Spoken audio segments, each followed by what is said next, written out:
Hello and welcome everyone to the Switchrpg podcast. I am one of your hosts and I'm joined by just Jonny. What's going on? Yo, everything's going on. Oh man, it has been, 7 years since we last recorded an episode? Yep. It's been 7 years. My hair grew out. My beard got shaved. Wow. I wish my hair would grow out like that, but I'm totally not having it. Anyways, if this is your first time listening to the show from Switchrpg, where we bring you the latest and greatest in the world of RPGs on the Nintendo Switch, as well as everywhere else. We're really kind of everywhere. What are you doing here? Oh, he's making the text bigger for my old eyes. This week we are talking about a little bit of PAX East, a little bit of, I guess we can call it coronavirus affecting the game world, the real world, affecting the video game world. And just, it's a bit of a catch-up episode because we did miss last week. And so we're catching up. Yeah, and the hope is that we speed along some of the stuff. We got some stuff to talk about. And we deep dive into that. Yes. But first, Discord, join it, talk about RPGs, talk about anything really, join it. It's a good time. Discord.switchrpg.com, as well as on Twitters. You can go to @switchrpg. You can find me at the Nerd Basement. You can find just Jonny doing nothing. I peek every now and then. He peeks every now and then. Because every now and then someone does the at everyone. Oh, yes. And that emails me. And I'm like, all right. What's this all about? Oh boy, somebody's in trouble. But you can also find him on Twitter at PunkThisStudios. Yep. Great. So I think we're still going to get an episode in just before PAX East. I'm not entirely sure because I'm going there on Thursday. And we record kind of late here, so I'm not sure how we're going to be. I'll be there Thursday too. We could record like at PAX. That could be a possibility. My day is a slamming on Thursday, which is kind of what I wanted to talk about. I have a little handy dandy composition notebook here with my schedule. Let me just. All right, really the only. Is that seriously a schedule? Only my first 2 pages are filled out, so goodness. it's really not. This looks like it's from like a child's like kindergarten. This was directly stolen from the first grade teachers. There we go. Over because I do work in the school system. So I have on Thursday I have World of Horror, which is kind of getting a lot of people are really getting into it. I don't know if you've seen it. It's kind of a point and click RPG, but in 1-bit graphics. So it's basically black and white, but there are different color scalings. Like you can go Game Boy Color, you can get different shades of different. Cool. It's a really cool idea that I haven't seen done well in a while. So, and it's kind of again World of Horror. So it's kind of where I like horror stuff. So it kind of fits my niche. Then I got a meeting with Tiny Build, Indie Games Poland Foundation. They got a few things going on there. Yep. Versus Evil with Win or More Tactics. I believe we talked about that in the previous episode. I'm not entirely sure. That Friday's going to be my day. Friday, I am going to be able to play Trials of Mana. With Square. And they actually just emailed me. I'm so excited for this. Initially, it was just going to be a 30-minute demo that has already been played and seen, I think, on the Treehouse. And they just emailed me today asking me if I have enough time to play an hour and a half. So they've changed the demo now to an hour and a half demo from just the 30-minute demo. Excellent. Are you going to be able to record that? I did email about direct footage capture or off-screen footage. They haven't got back to me yet. So, you know that is a multiplayer game. It is a multiplayer game, but you can only play multiplayer at 10 minutes into the game. Maybe that's where they start you, right? Who knows? So I'm really excited to play that because I am so dying to play that game. And then I don't know if I'm going to be able to get to play this next game. It's we talked about it, Genshin Impact. It's that Breath of the Wild clone type of game. They're not going to have the Switch version available, so I was going to play at the PlayStation booth. But PlayStation... New stuff. PlayStation's not going to be there. We haven't gotten to that section. We haven't gotten to that yet, but that affects me. It does. So I'm not sure. They may not even be there now. There was a lot of stuff that was going to be part of that booth. Right. A lot. So yeah, I'm not sure. I don't know what's going to happen with that. No idea. Then I got another meeting with Sold Out Games. This little book of writing, like it's written in pencil too. It's so cute. It's literally just 3 pages, not even. So yeah. That last thing? That last thing you were doing? Oh, it was Sold Out Games. Sold Out Games. Yeah, okay. with Disjunction and Gestalt Vanguard. I'm looking forward to checking out whatever the Supergiant games, because they're usually at PAX East every year, as well as I love them, Devolver Digital. Yeah. Whatever else they have. They're always they're really. I like their Twitter account. It's pretty funny. I don't know if you've caught wind of what they do, but it's pretty funny. And that's just kind of the stuff I've scheduled. As always, what I do is we walk around and we just take a look at games and, let's talk about it, Yeah, that's typically how I do my PAX. I don't even bother setting up schedules and stuff like that, because it's so hectic. It's so hard to actually meet appointments and stuff like that. Right. So, and all I really do is I don't go to the big booths. I just spend my time in the indie section, and I just check out as many indie games as I can. See, here's the thing though, with a lot of the indie games, most of it is PC. Not a lot is on the Switch or on the Switch yet. So again, I try to keep it a little focused. Sure. So it's a little difficult. Now, the only big one I have there is at Square, and that's actually not even at the Boston Convention Center. It's actually in a different area. Like a attached hotel or something? It's a hotel, yeah. Yeah. Okay. And I reached out to Nintendo to see what they're doing. They said they're not releasing. I got a reply back. They're not releasing what they're doing yet at this moment. So why the big surprise? What is? You know what?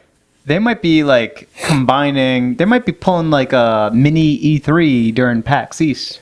They've never done that, direct, though. like a PAX East direct. They have not. I don't think they've ever done that. But PAX East is big enough to do that. You think so? Are you kidding me? I don't know. I don't know. I've been there so many times. I don't feel like it is. You know what I mean? This is amazing. They're what was it?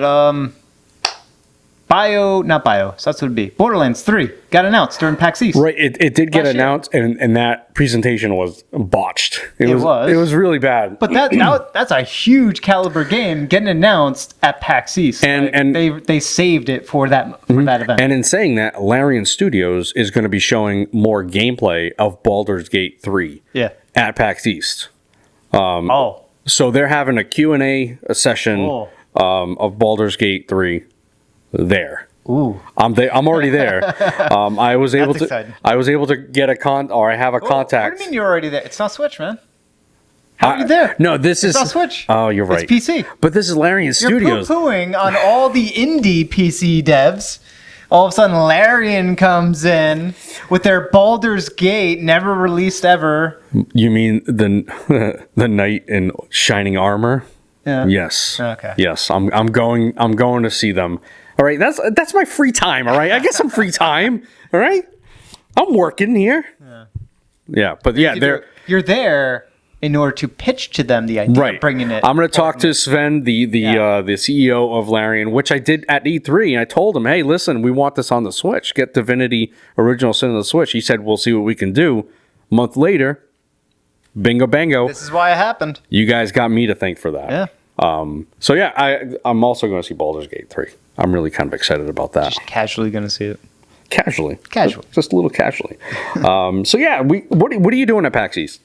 PAX East, I'm going to be demoing. Unfortunately, I won't be spending too much time checking out other indie games because I'll be demoing my game at the Unpub section in PAX East. So it's in the board gaming area, which is in the back.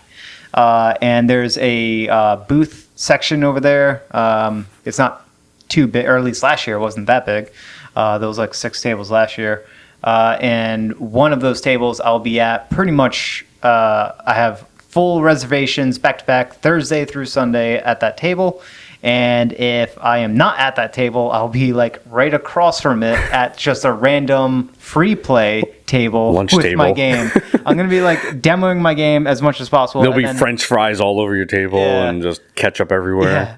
And then at the on Thursday night, I'll be at the Made in Mass PAX East Party, which is a indie game, like indie games made in the Boston area or the Massachusetts area.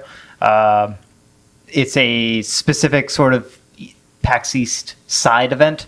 I encourage everyone to go. It's at some location somewhere. Yeah, so I'll be there as well. Yep. I can pull up the information where it is at some point, but I'll be there also as an exhibitor showing off my board game, Battle for Victoria. So I'll be doing that. I'll be drinking and eating. I won't be doing it. They do serve food there. Yes, I will be doing that. I think last year it was like hamburgers or something like that. District Hall? Yes, District Hall. There you go. You picked up faster than I could. District Hall, I think it starts at 6. That's a 6 to 10. 6 to 10. PM. So be there. It was really cool. There was like last year there was a couple of like YouTuber, Twitcher personalities. Nice. Live streaming right then and there as they were making their way through the various exhibitors. And I got a little bit of FaceTime with it, so that was kind of cool. So fancy. Yeah. Nice. totally like a non-big deal at all. Not a big deal. Yeah, it is a big deal. It's all a big deal.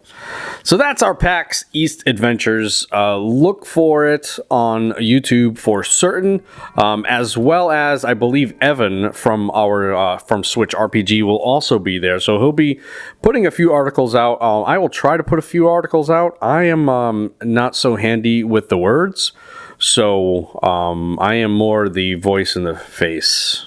That's all I am. That can work for you. All you need is to camera record yourself. I'm going to do that. So in the moment, just like, FaceTime yourself, record that, and then boom. Bingo bango. You don't need to type up the words. All right. You just do that. And that's the article. You That's give the it the title, you throw the YouTube channel video. Look for it at switchrpg.com. There you go. All right. You got it. That's what I'm going to do. It's called a vlog. Instead of blogging. It'll be the PAX You East vlog 2020 vlog. Exactly. I did that actually for E3. There you go. There you go. We should vlog E3. Oh, I'm definitely doing. All right. If I remember to bring my camera, I'll probably record my cell some of phone's my pretty adventures. good. My cell phone, but obviously we're really excited for PAX East. Yeah. Yeah, I don't know that we'll be getting another episode in before that. So we'll try. We'll try. Before or during? Yeah, it'll be one or the other. Yeah, I think during the event, maybe Saturday. Like a lunchtime or a midnight showing or we'll do recording something. or something like that? No. We'll do something, for sure. By midnight, I mean like 10 p.m. It'll be late. I'll be sleeping. What are you playing? Nothing? I've been playing Raging Historia. Again? Perfect chronology. Yes. Still. It's an RPG, so it is very long. It is very Mass Effect-y. And it is just a cool thing happened in the story, which is cool and kind of they hinted at it at the beginning, but you don't know when it was going to actually happen, and then it actually happened and took me by surprise. And I'm like, oh man, it just reminded me like how good the game is. Yeah. Raging Historia is really good. I still want to get into it, but it's got so much going on. It is some good stuff. And been playing a lot of the Banner Saga. Sorry, we are from we're from New England, so ours are optional. Yes, they are. So the Banner Saga, been playing that. It'd be good. Now, I remember last week you had mentioned there was something missing from it. It didn't have a certain something. Are you still feeling that way? Yeah, the opening of the game into, I don't know, maybe I'm like halfway through, maybe. I have no clue how far along I am. I'm going to say halfway. And they kind of introduce new stuff. So now they've introduced like this whole part of like waging larger scale wars, but it's like almost like a choose your own adventure set of options that you have. And depending on the options and how you do, you may or may not go into combat. Typically, so far, I have been in combat every single time I got that choose your own adventure, like larger scale war. And that shows you the numbers of, I guess, like people, some people number, like warriors and Varl. Varl are like the big giant things. How many of them are part of your caravan or whatever? and it's basically here's your numbers for an army, here's the enemy numbers for an army, and it's like 400 and 400 or 500 and 500. And then they battle. And so you have these big numbers, and then depending on the outcomes of your decisions, as well as if you go into battle, the outcomes of that, and other things that can chain off of that. You may lose some individuals, you may not. Like, you'll see the numbers change. Right. Yeah. So, yeah, and with Banner Saga, the next iteration, so Banner Saga 2 and then 3, every iteration they've improved it. So I think you'll like them as you progress through them all. Oh, yeah. And just playing through this one, it is getting better and better as I play. And a little selfish of me, I do want to see what else Stoic Studios, the developer, can do with not necessarily that artwork, because I think they, I love the artwork, but I want to, because I think the way they tell the story is really, really cool. So you don't think so? No, their storytelling is not that good. No, it really is. I like it. It's interesting on sort of on the direction that they're going with it, and sort of the, it's not was tropey, right? Yeah, they don't have tropey bits on it. Sometimes some little leanings into like character tropes and stuff like that, just a little bit, but not quite.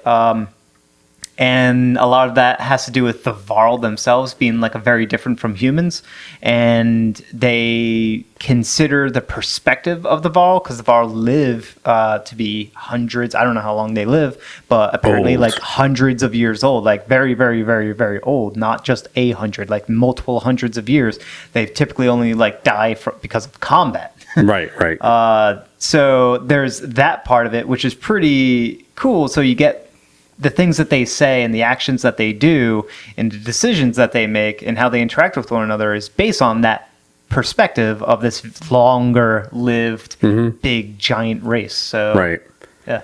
So like I was saying, I just want to see what else they can do. I'm waiting for I'm waiting for their next game. When is it coming out? Yeah.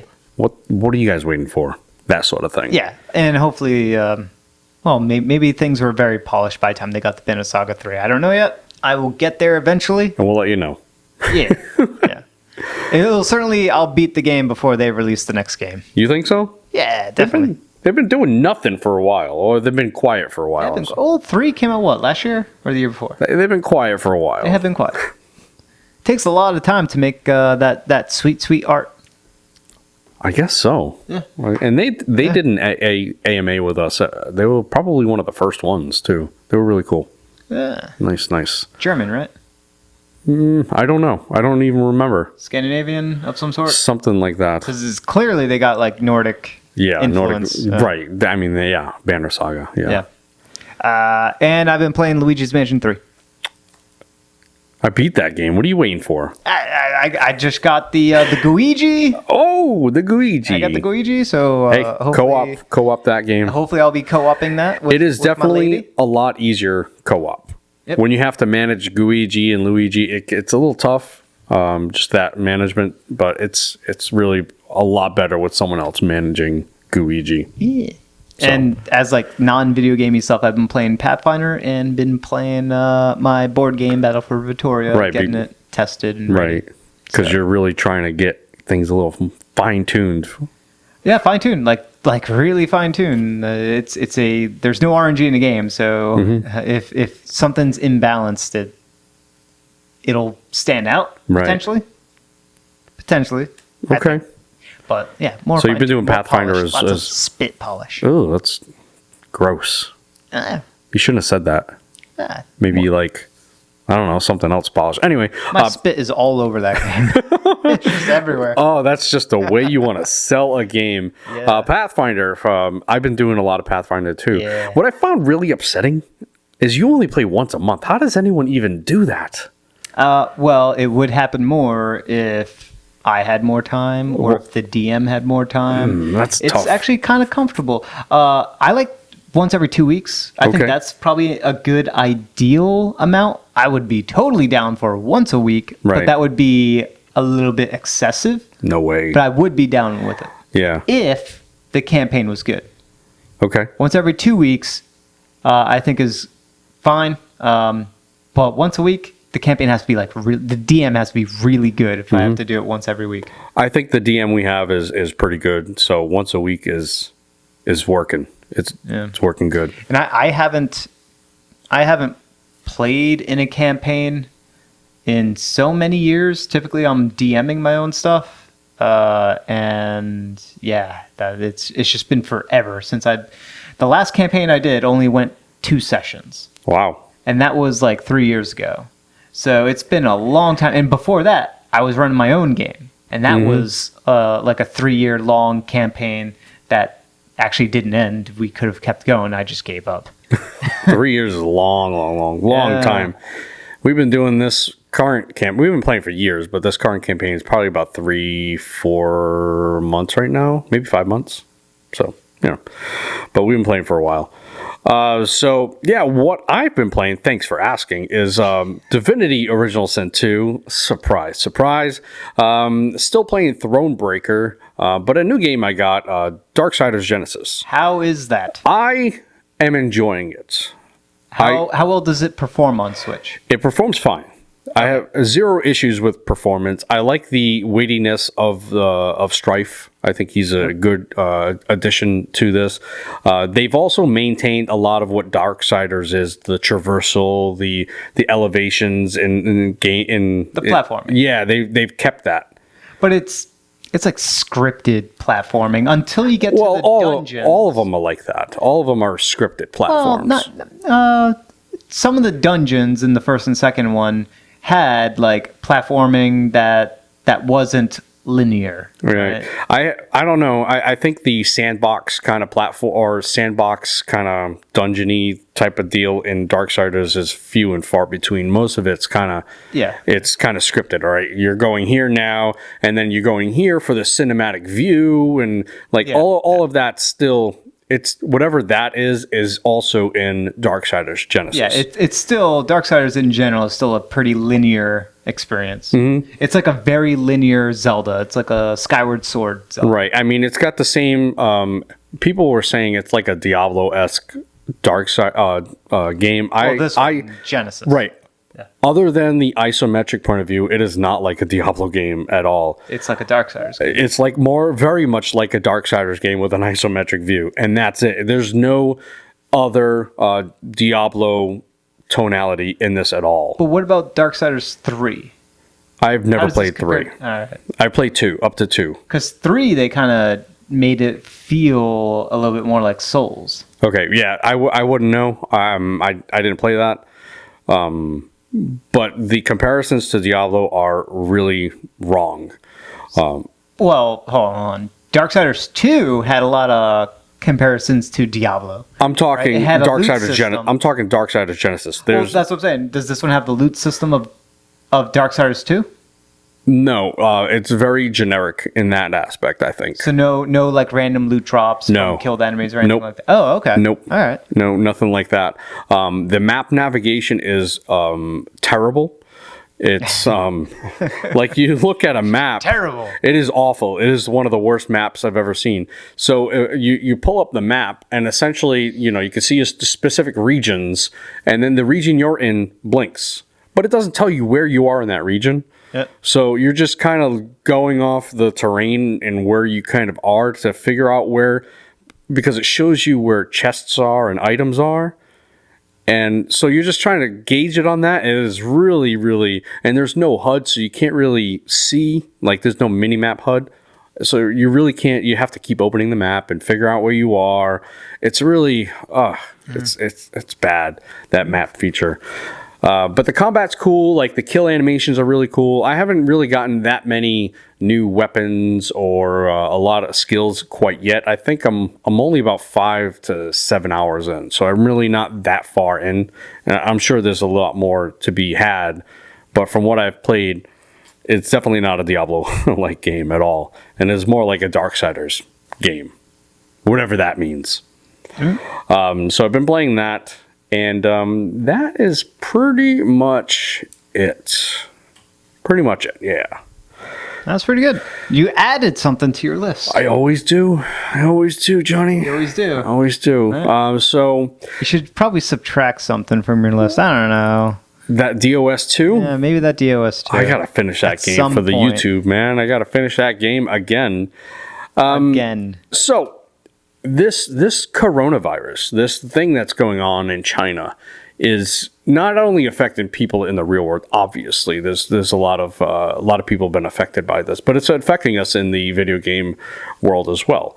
For example, the Outer Worlds has been delayed to the Nintendo Switch due to their, I think it's their, is it their publisher? I believe it's their publisher or something to that effect. Let's see here. Private Division has announced that the Outer Worlds, so is Private Division the publisher? That's the developer. Oh, okay. So concerns Virtuoso Games is the China-based team handling the port. Oh, okay. So they've handed porting over to these folks over in China. Yep. And obviously they're dealing with this in here where they're either being quarantined or people they know, whatever their case may be. It's being delayed until they get a firmer grasp at this outbreak of virus. I think it's a little bit of both two things. Yes, that is probably affecting them. And also, initially when this was announced, they had announced that it was digital only. Yep. You could buy the game case. It comes with a digital download card.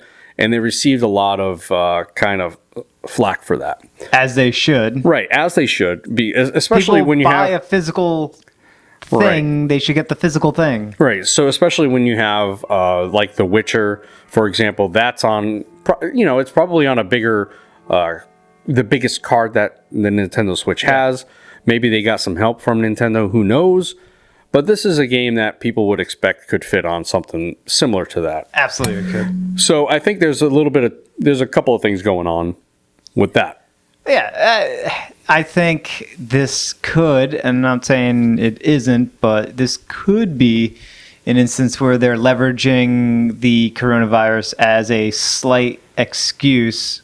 I don't know why they would. So it probably is a legitimate delay on this part. Right. Because, I mean, if I was in charge of this company, I'd be perfectly comfortable giving into fan demand and saying like, oh, you actually wanted it physical for real? Okay, we will delay it in order to get you the physical within the thing. Right. So I think that's perfectly fine to do that. So, I wouldn't feel the need to latch on to like a coronavirus excuse. Right. I mean, but it is certainly a possibility that they're also dealing with that as well. So we will get a physical version of that on a card eventually. That's like a nice silver lining to this. Yeah, for this story, for sure. The only problem is that they don't say how long it's going to take. No. When it's actually going to be released. So it was March 6th, which was actually pretty close. Right. But now it's who knows when. Right. So that'll happen when it happens.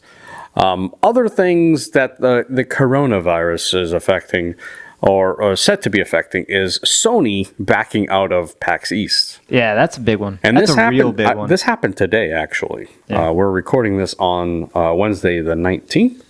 That happened today. And so the PlayStation games that are being taken away, it is just insane. These are games that Sony was going to show as part of its booth. Right, at its booth. Now, some of these games are also being shown elsewhere. Like I mentioned before, Genshin Impact is also being shown on PC somewhere else, but they were being shown also at the PlayStation booth.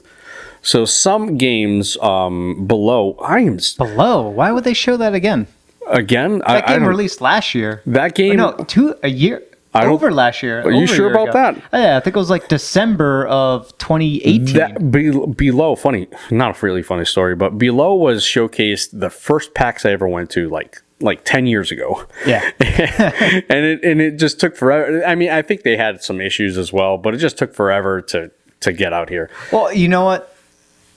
Below, I don't know if they've done it yet, but they are going to have like this new like revamp. They changed out the gameplay a bit Okay. So I think they like made it a little easier. They removed the huge death penalties that existed within there. So there's like a new mode that they included in it. So they kind of took a lot of the, because the game came out and it didn't light the world on fire or meet the expectations. And I think the team, the Capybara Games, they sort of worked on it a bit more, and now they have like this new big, hopefully free, I think it is, update to the game that inserts this new mode that alleviates some of the faults that people were pointing out.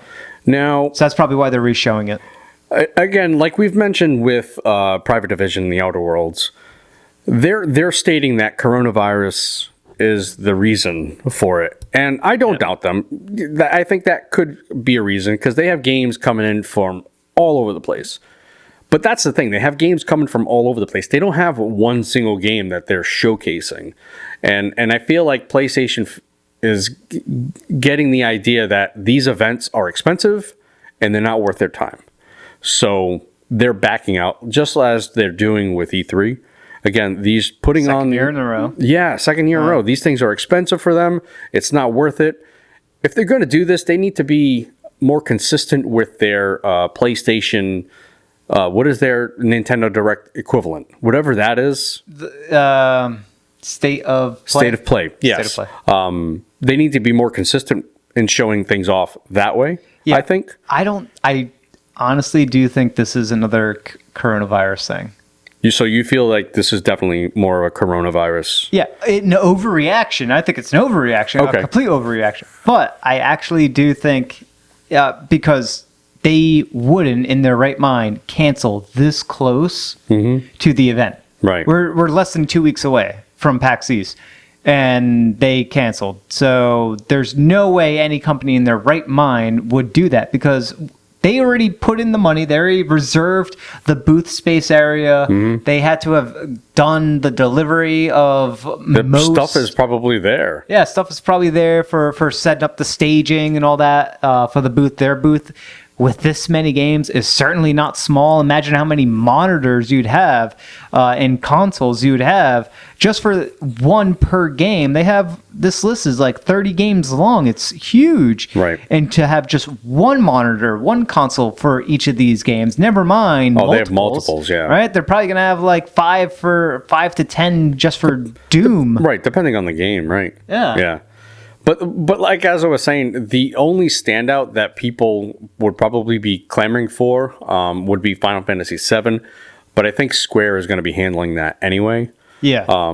So some of these, they're available elsewhere. Like I was saying with Trials of Mana, that's available with Square. But some are not. Some aren't. At all. Right. Like maybe Below isn't.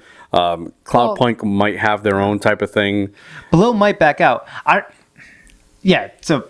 as you're saying, they might back because they have had their own booth, right? But certainly, like MLB The Show, that's not going to be there. No. If Sony's not there, that's not going to be there. The Last of Us Part 2, nope. Sony's not there, they're not going to be there. Right.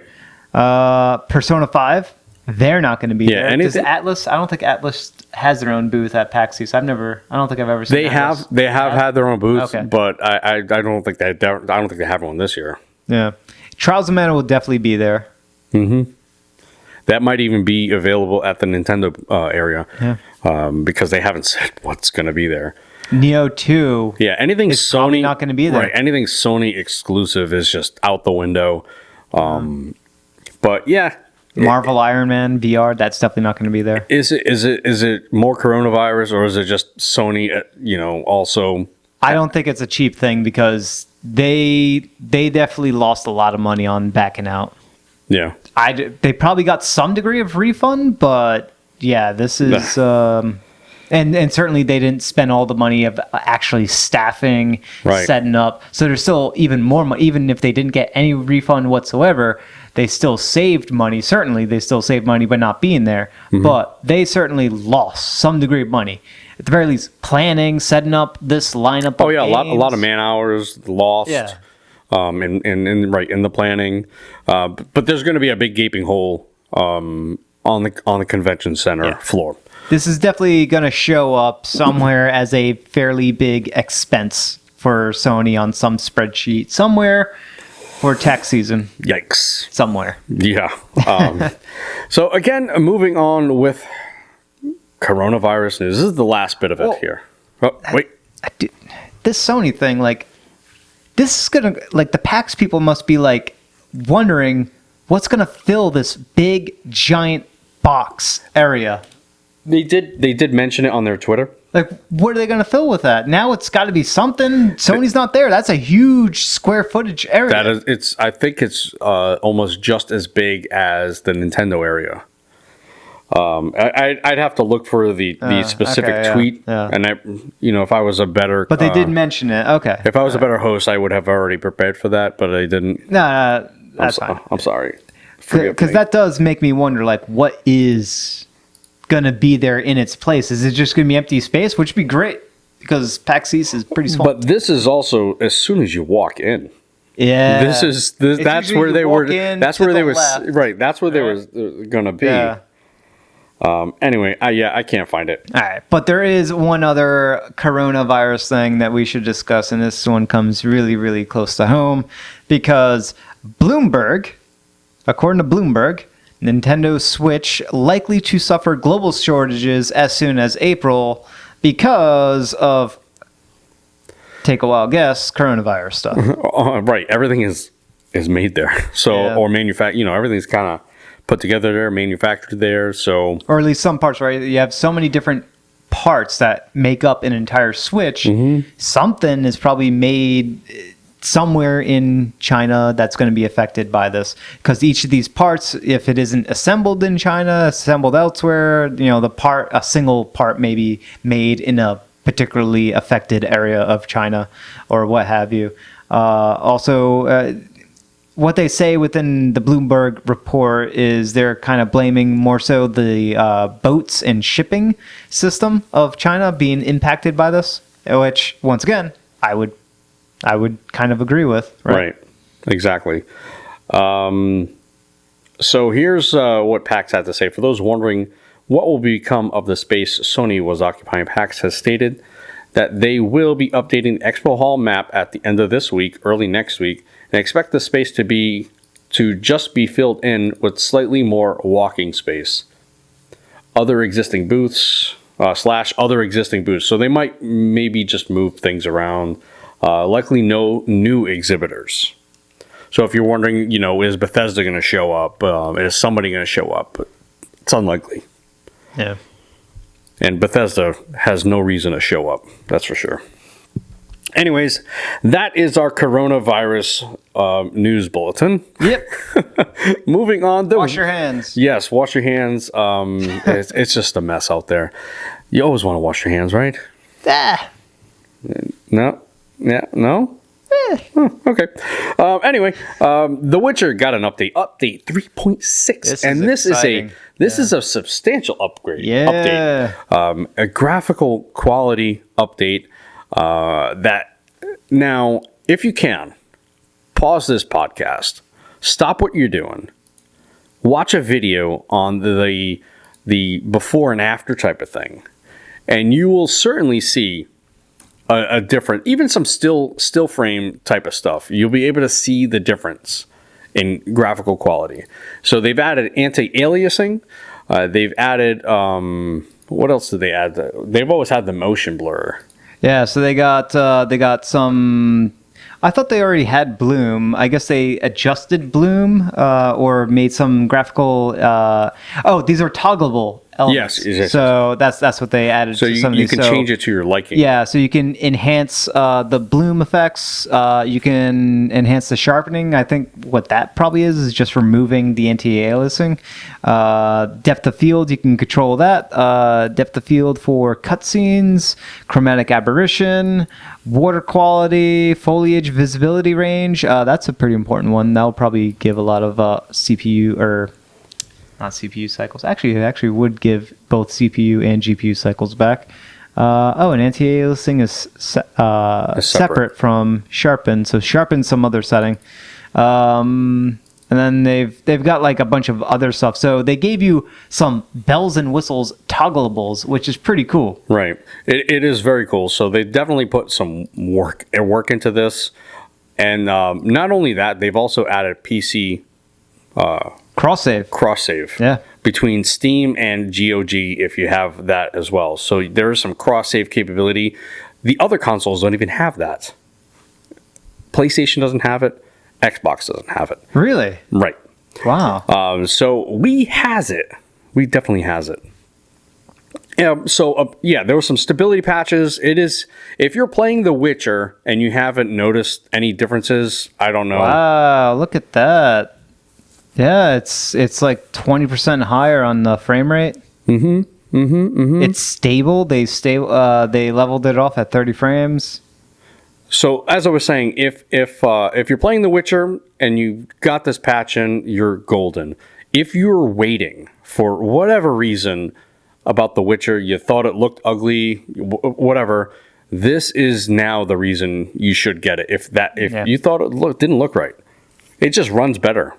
It not only does it run better, but the overall graphical clarity is sharper. It's fundamentally better. Like they're using that dynamic resolution scaling. So it seems like that dynamic resolution scaling is resulting in a higher average pixel count, which means a better quality image overall, because it certainly does not look as pixelated. And by pixelated, I mean blurry, because the anti-aliasing will take all those pixels and make them all nice and blurry. So it looks less blurry than what you would typically normally see. But they're also showing off this frame rate improvement with effects disabled. But am I wrong in saying that the effects disabled still looks better than the standard?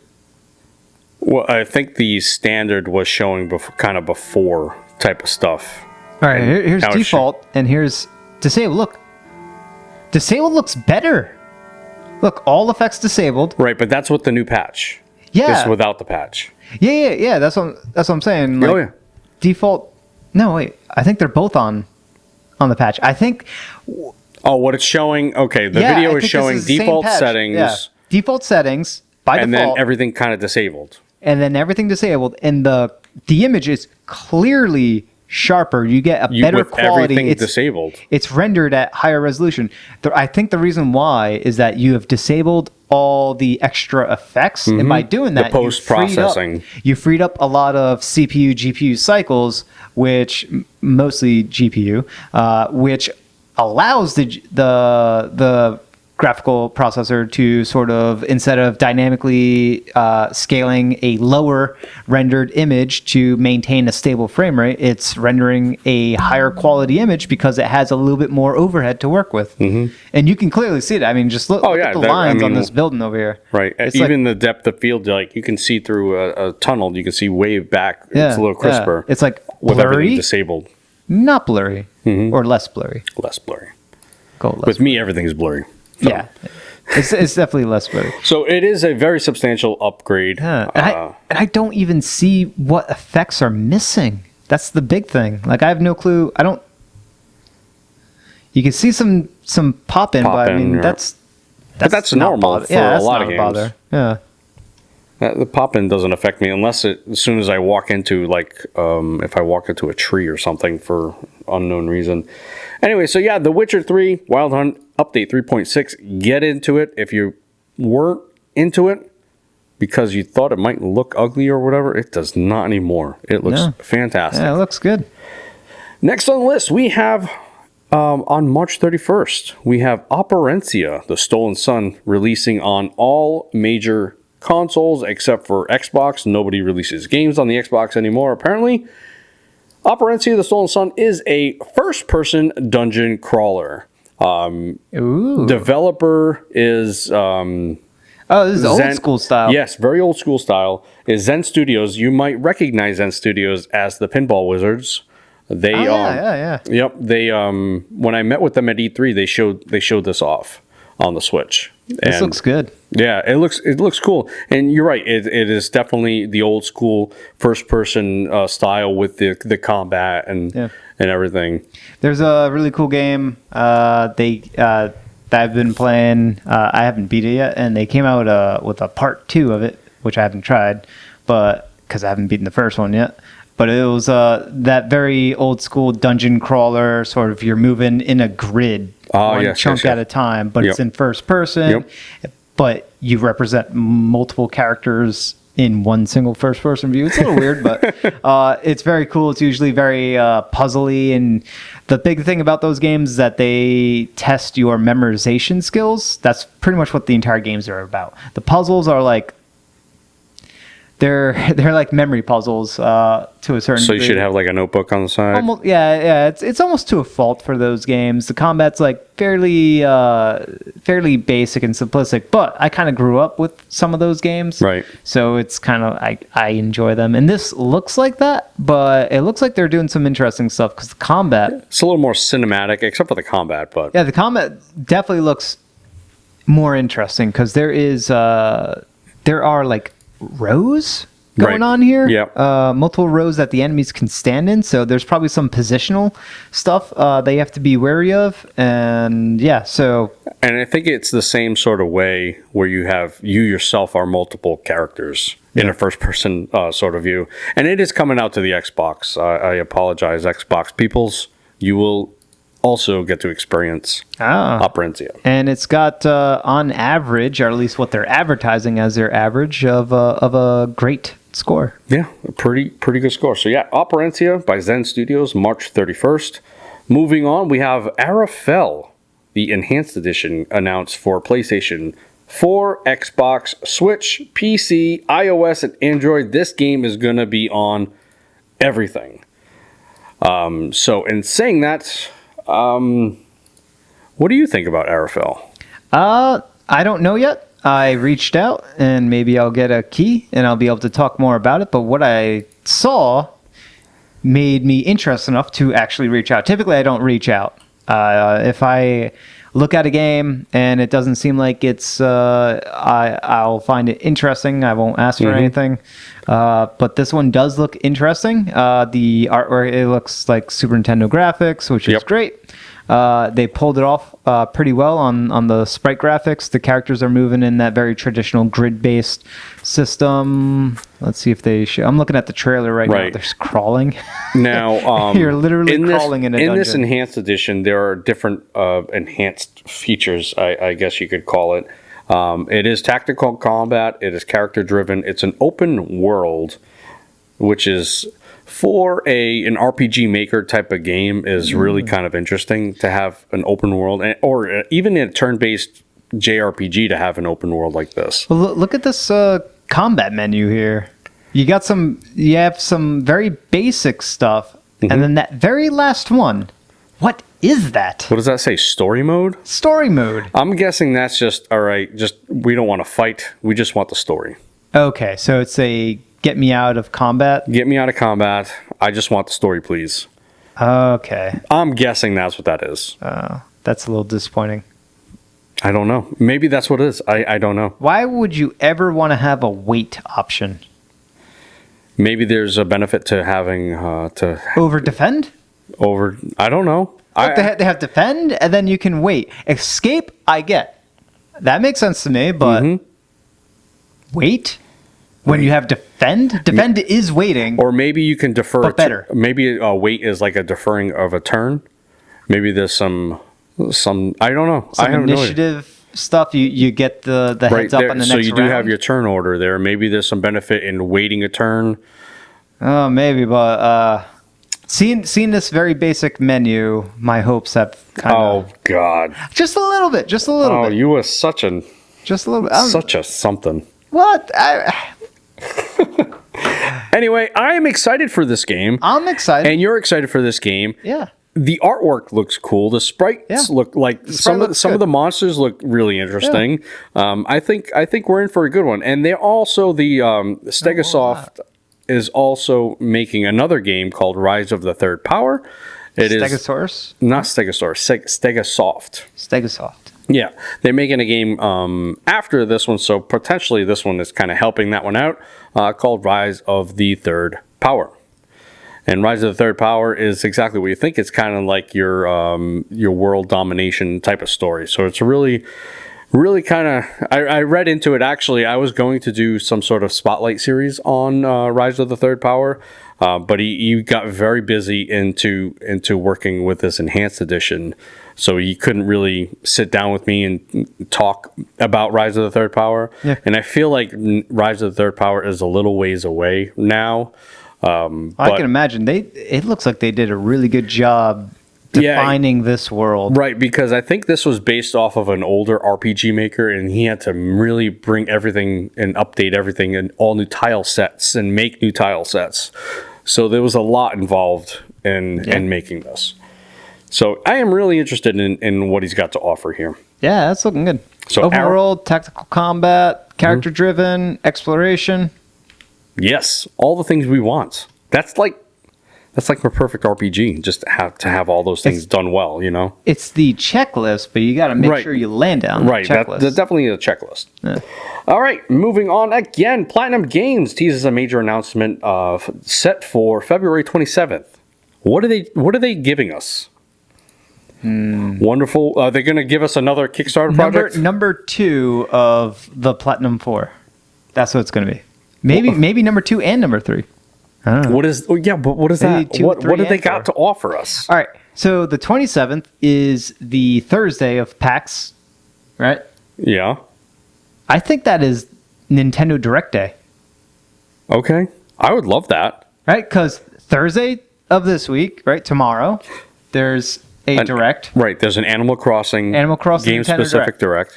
And there was a rumor, I think in January or early this month in February, about there being 2 Nintendo Directs. In a month. This month.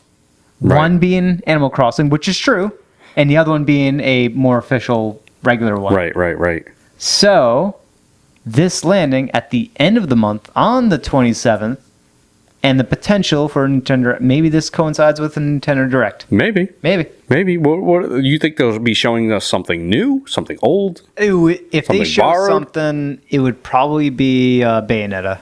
Because that's been, waiting way too long to show new stuff on. That's been, sitting in the sideline for... For a little bit, yeah. A year? Yeah, not as long as Shin Megami Tensei 5 or something like that, but yeah. Well, actually, just as long. It was announced... I think those were on the same Direct. No, because it was... Bayonetta 3 was announced during... It's been almost 2 years, or it's been a little over 2 years. Yeah, SMT 5 was... Shin Megami was 3 years ago. Was it? Yeah, that was over. It was over 3 years ago. Wow, okay. All right. It was January 3 years ago. Was Shin Megami, and 2 years ago, December was Bayonetta. So it's a little over 2 years ago was Bayonetta 3. It was during a Game Awards. Was it? Yeah. Okay. Yeah. All right. So yeah, maybe it is some Bayonetta. I'm hoping more for that Scalebound remake or something to that effect. But who knows? February 27th is going to be here soon, sooner than you know. Pretty much a week away. Yeah. And then a game I described as a game for you. Yeah. And then when I showed you, you poo-pooed all over it. And just one element of it. You didn't like it, so now you don't like the game. No. It looks weird and quirky and different. So I am super excited for it. And that's kind of... It's a game I've never even thought of, kind of a real time. Think of Fire Emblem, but if it was real time combat. Can you that's not what I'm seeing there. It's almost like it almost looks like they have bullet hell elements in this. All right, so it's a combination of things. All right, it's a combination. This is One Step from Eden. This is the name of the game. It's a combination of deck building, roguelike, and tactical, and maybe your bullet hell in there. Yeah, well, the characters move around a whole lot. You know what? It's fast. It's a very fast-looking game. This kind of reminds me of if you could call it turn-based, a turn-based action combat system. But it kind of reminds me of what's it called? You use the stylus. RPG by Square. Amazing. RPG by Square. Amazing. Yeah, it was on a DS. With the stylus. With the stylus. Oh, you keep saying that. It takes place in Shibuya. Shibuya. I have no Oh idea. my goodness, they ported it to Switch. Why am I forgetting? With the this? stylus? No, well, Okami? No, not Okami. It's a 2D game I don't know. made by Square Enix. It's absolutely amazing. Oh, what was it called? Oh, this is gonna bother me so much. Oh my goodness. Okay.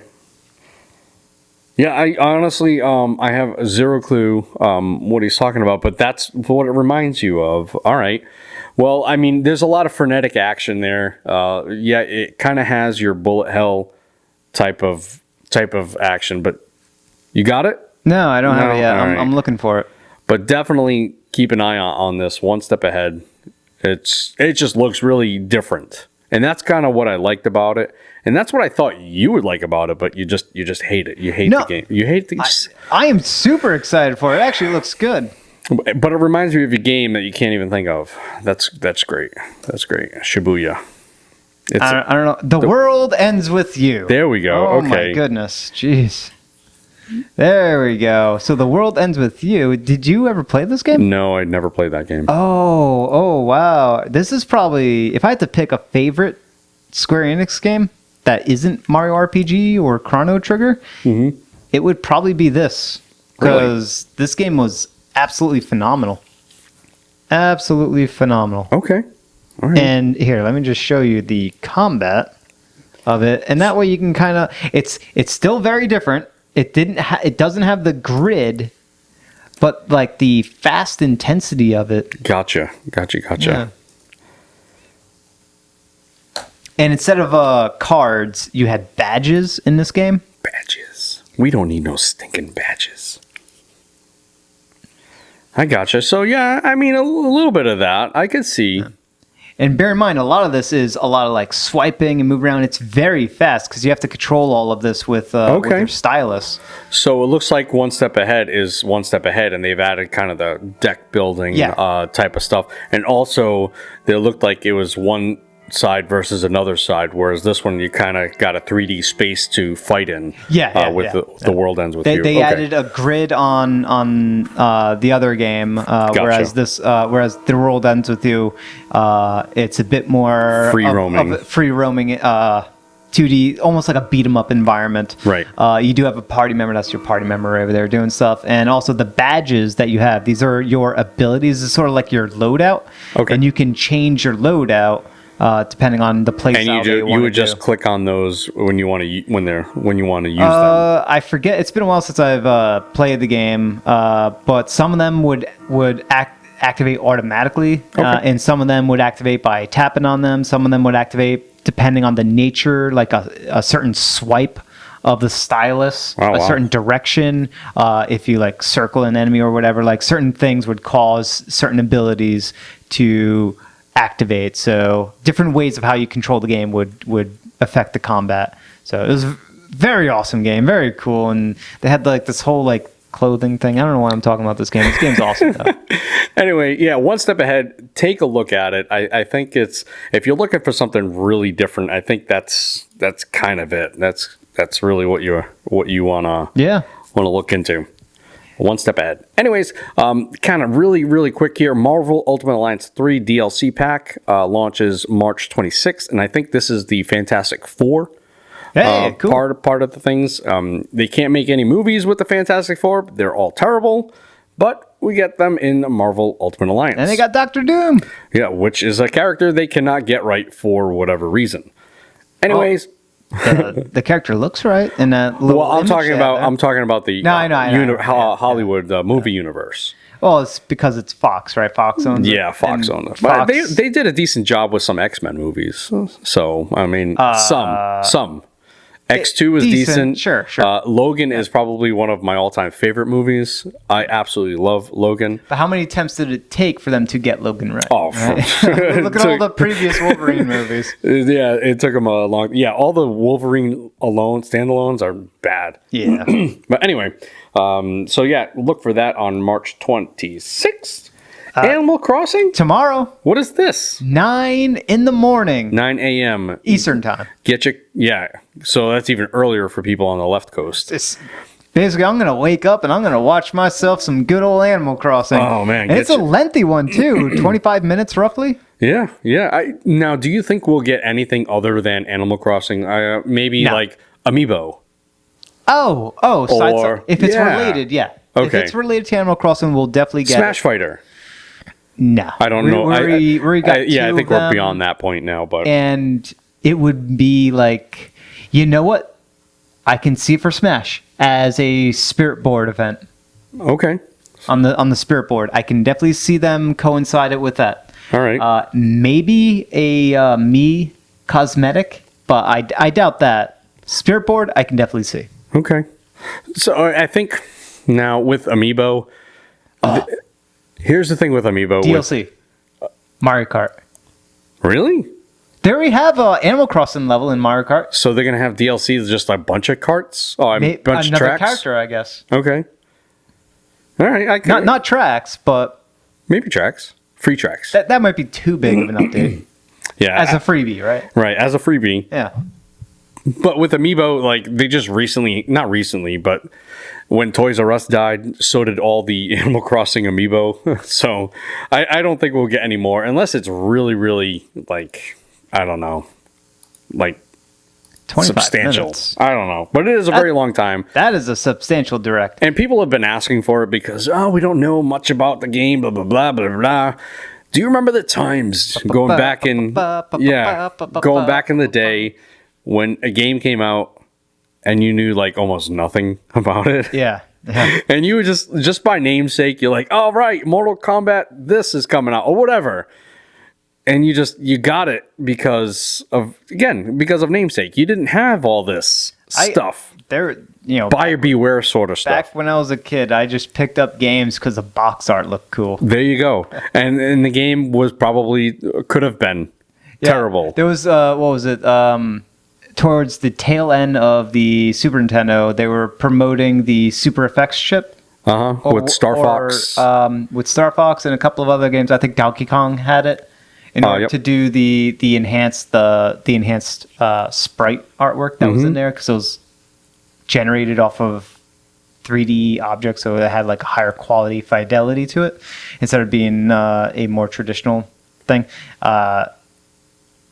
So they were advertising that Super Effects chip on certain cases, like so Star Fox had it, I think Donkey Kong had it, and that racing game, Stunt Race Effects. Yep. But there was another game, which was a fighting game called Rise of the Robots. Rise of the Robots. And I got that game because it had that stupid label, thinking like I was getting a game because it had 32-bit graphics instead of the traditional 24 or 16. 16, yeah. And yeah, that was a bad. So yeah, we us old timers bought games based on box art, or sometimes like.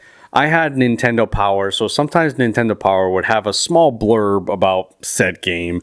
But you're right. Basically, it was just box art. Even when going to rent, because I rented a lot of games. Going to rent a game, you just see there, you look at the back, and you got like 4 pictures of the game, of screenshots. You read the description. It's a paragraph, and you're like, okay, I'll try it. Yep. And that's how it was. But now you had the Blockbuster. You had like all the games there available for rent, and then you're just looking at each one, looking at the box art, looking at it, and just trying to make a decision based solely on that. That's all you had. Yeah. That's all you had. And sometimes you got really bad trash. Right. You're stuck with that trash for a weekend. See, I would always go to the mom and pop places, so sometimes they would allow you to switch them. If it was, that'd be nice. Yeah, if it was really bad, but. Those were the days. Now we get like whole 25 minute videos explaining a game. Those are really good lessons though, because having that experience taught me very early on in life that I should seek professionals to warn me about these very bad games. Yeah. And that's why I started my EGM subscription way back when. Right. So you were an EGM guy, huh? I was an EGM person. I loved that magazine. I like EGM. I had them all. I had Nintendo Power. I had EGM, GamePro. Yeah. I had a lot of them. What can I say? We are all nerds at heart. But yeah, that's coming out tomorrow. I kind of wish we were recording this a little later so we can talk a little bit more about it. Do you? Do you really, Mr. I hate Animal Crossing? I kind of wish we were doing this later so that Johnny could be talking about Animal Crossing. All right, I'll say it. I don't like Animal Crossing. All right. Does that make me a bad person? You've never played Animal Crossing. I never played it because I have zero interest. And here's the reason why, okay? The reason why is because I hate doing work. Gaming in Animal Crossing is like work. Like Stardew Valley is work. My Time at Portia is work. Like all those farming and life simulators is work to me. Is it work, really? It's work. Like I do that stuff. You know what's work?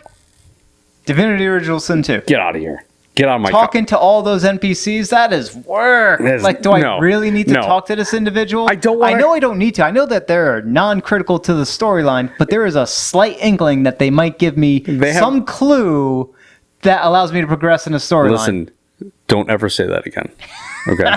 Every side character in Divinity Original Sin is voiced, and they matter. Okay. Sure, their voice and they matter. Doesn't make it. Say it, and they matter. And they matter. So yeah, that's my thing with kind of those life simulation games, man. Even Graveyard Keeper matter. The animals in Animal Crossing, they matter. They don't matter. They don't matter to me. Can you gift people things, right? In real life, yes. No, in Divinity, yes. Can you gift it to them, and will they send you a letter in the mail that thanks you for the wonderful gift that you gave them? No, there is not. That is not available. That is not available. Exactly. Oh boy. Exactly. Get out of here. Anyway, even Graveyard Keeper. Like you're a Graveyard Keeper, and that was a chore. That was work. I'm all set. Some games hit the nail on the head, and some don't. Whatever. Or some miss a little bit. But like people absolutely love Stardew Valley, and I tried it. I really did try it. And I'm like, my goodness, I don't want to plant these crops every single day and tend to this farm. It's not for you. It's right. It's not for me. It isn't for me. And I understand that. Animal Crossing is still very different from those games. Yeah, it's a more of a social. It's more like The Sims. Yeah, right. Yeah. Even The Sims. It's like Nintendo. Oh, The Sims is phenomenal. Don't you dare. No. I played The Sims quite a bit, and actually, that was one of the very few games that my wife actually played with me. Was The Sims. Yeah, that game's awesome. We spent tons of time on that game. Yeah. That's my Animal Crossing rant. My apologies if I've offended anyone. So yeah, Atlas put out a. They actually at first they had like a survey. They want fans to port beg. Basically, what it ended up being. And do we really need to at this point port beg? Like, does this need to be a thing? Like, obviously, Nintendo fans want Persona 5. Yeah. They've wanted it since the inception of Nintendo Switch, honestly. Like... Well, all right, so this is from the communications manager in Atlas, Ari, whatever that last name is, Advincula? That's good guess. Advincula. So Ari... kind of made mention that, hey, Persona could be a thing for the Switch if there's enough outcry and stuff like that. And this was after Atlas, as you said, did the fan survey for, hey, should we bring more stuff to the Switch? Yeah, like, no kidding. Obviously. Obviously. Atlas, you're sitting on so many fantastic, quirky, very quirky, emphasis on the quirk. You like the quirk. RPGs. And I love those quirks. Mm-hmm. Now, this is obviously their communications director, so it's kind of their job to hype this up a little bit. They're gonna want to do that, but I mean, really, do we really have to port beg in these times, this day and age? Like, oh yeah, we do. It worked. It did work. Yeah, it's worked in the past many times, and most importantly, Operation Rainfall. Thank you, because if it wasn't for you, Xenoblade never would have been a thing. Would have never been a thing here. Here, yes. Here in the West, yeah. Here in the United States specifically, because it did hit the UK. Oh, okay, so it just never jumped the water? Wait, I think it was they decided to bring it to the UK, or to Europe, and then they took the UK translation, pretty much did nothing else with it and brought it straight over to the US. Okay. So I think it might have hit the Europe region anyway, but we weren't getting it in the States because they didn't want to go through the localization efforts because it is a very big game. So they just took the UK version and brought that over because we were complaining so much. And thank you. Right. Because guess what? Keep them doing the localization because that original voice acting squad for Xenoblade, the first one, not the second, phenomenal. You don't like the second one? Second one's all right. You complained about it. What are you talking about? I complained about, is it Tora? Yeah. He is the problem. Yeah, Tora. He is the problem. He's not bad. He is a big problem. Well, my problem was with Pyra and Mithra? And Mithra. Yeah. They were right. They were decent. Yeah, they were right. But they weren't good. Right. Yeah. And also Rex. Rex was definitely bad. Rex was bad. He wasn't okay. He wasn't all right. He was just bad. I don't know. I thought he was all right. Anyway, so Atlas wants us to port beg, and a lot of people just don't like port begging, but I don't care. Port beg. If it results in bringing some awesome games like Persona 5, well, potentially awesome games. Right. Arguably awesome games. Yeah, let's port beg. So we've had a few ratings done in, is it Korea? South Korea?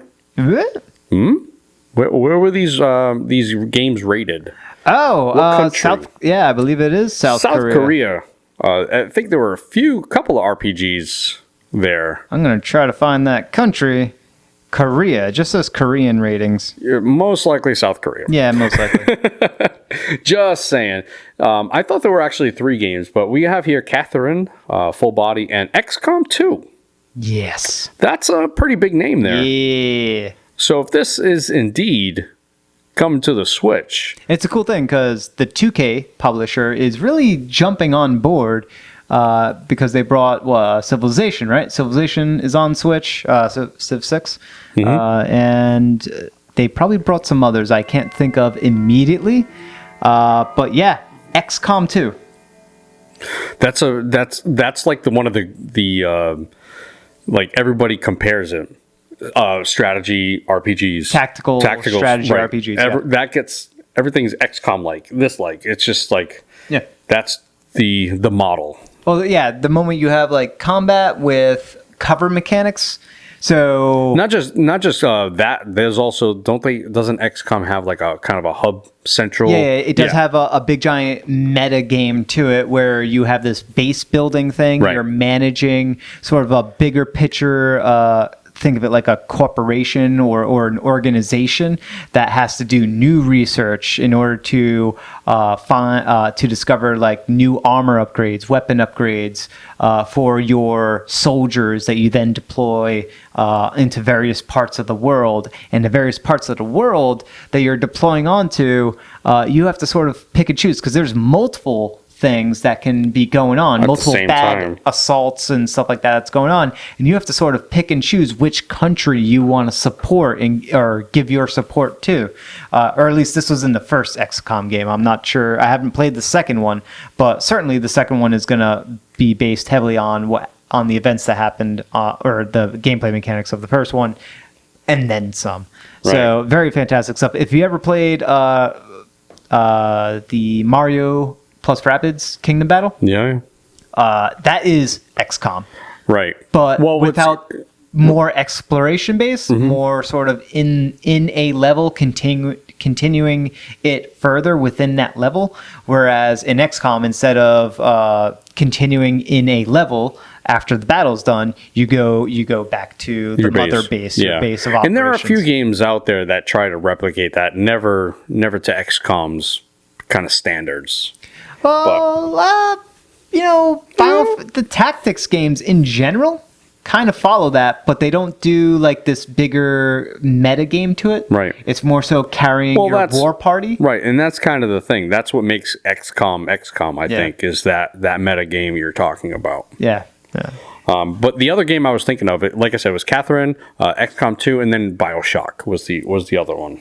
That was also 2K. Yep. It's totally coming. Like 2K is they're ramping up their Switch support. And guess what else 2K sits on? What What is it? Oh, never mind. They don't sit on it. Okay. What game were you thinking of? I'm not going to say it. All right, Let's next just move on the list is Digital Foundry tackles Metro Redux on the Nintendo Switch, and they say it runs pretty good. Yeah. Docked resolution is 720, but uses some temporal super resolution, which gives it a better, sharper overall presentable image. And weirdly enough, the portable also runs at 720. That is weirdly enough. Yeah. Usually you get that like improvement or slight improvement being high. And maybe they're seeing how it'll run in docked mode at its release and then kind of improve upon things after the fact. Yeah. But they say that the performance overall is excellent. Pretty much 30 frames per second solid throughout the entirety of the experience. So you're not going to get any little hitches or anything like that. And the amount of dynamic resolution scaling isn't really much of a factor unless you're playing the portable. But at that point, playing on a portable at a much smaller screen, you're not really going to notice the blurriness, if at all. And this is based off of the current gen.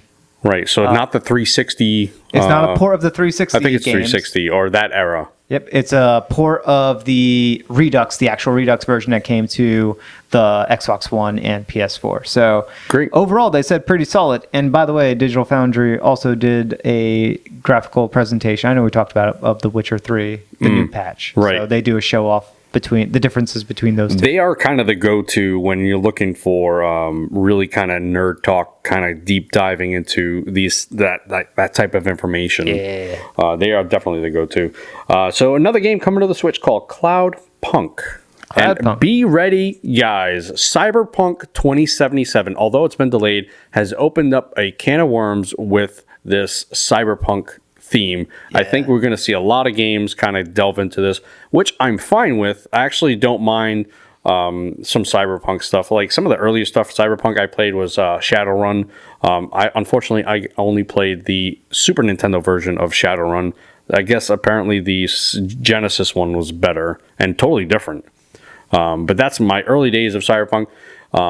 Even now, like Altered Carbon, I don't know if you've ever watched Altered Carbon on Netflix. No. Fantastic show. Can't recommend that enough. Blade Runner. That was 2049. Mm-hmm. What was it? Was it 2049? The new one. Yeah, I don't remember what it is. Phenomenal film, by the way. Yeah, and you're seeing this kind of resurgence here. Yeah. Cloudpunk being one of them.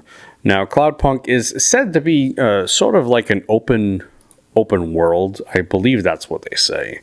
But visually, it's got your neon lights. The way they describe it is, just like with a lot of cyberpunk corporations taking over. Now, it looks like the city.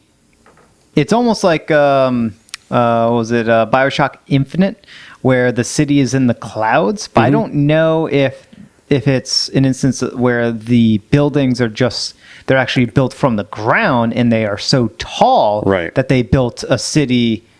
They built like a transportation layer of the city above the clouds or within the clouds itself. Now, there's a lot of the gameplay that gets shown off is of a car, basically, like you were saying, almost like an aircraft, kind of just traversing a flying car. Yeah, flying car, and then it breaks into kind of like a side-scrolling type of view. Not much else is shown though, so I'm kind of wondering what the actual gameplay is going to be like. Is there battle mechanics? What are the battle mechanics?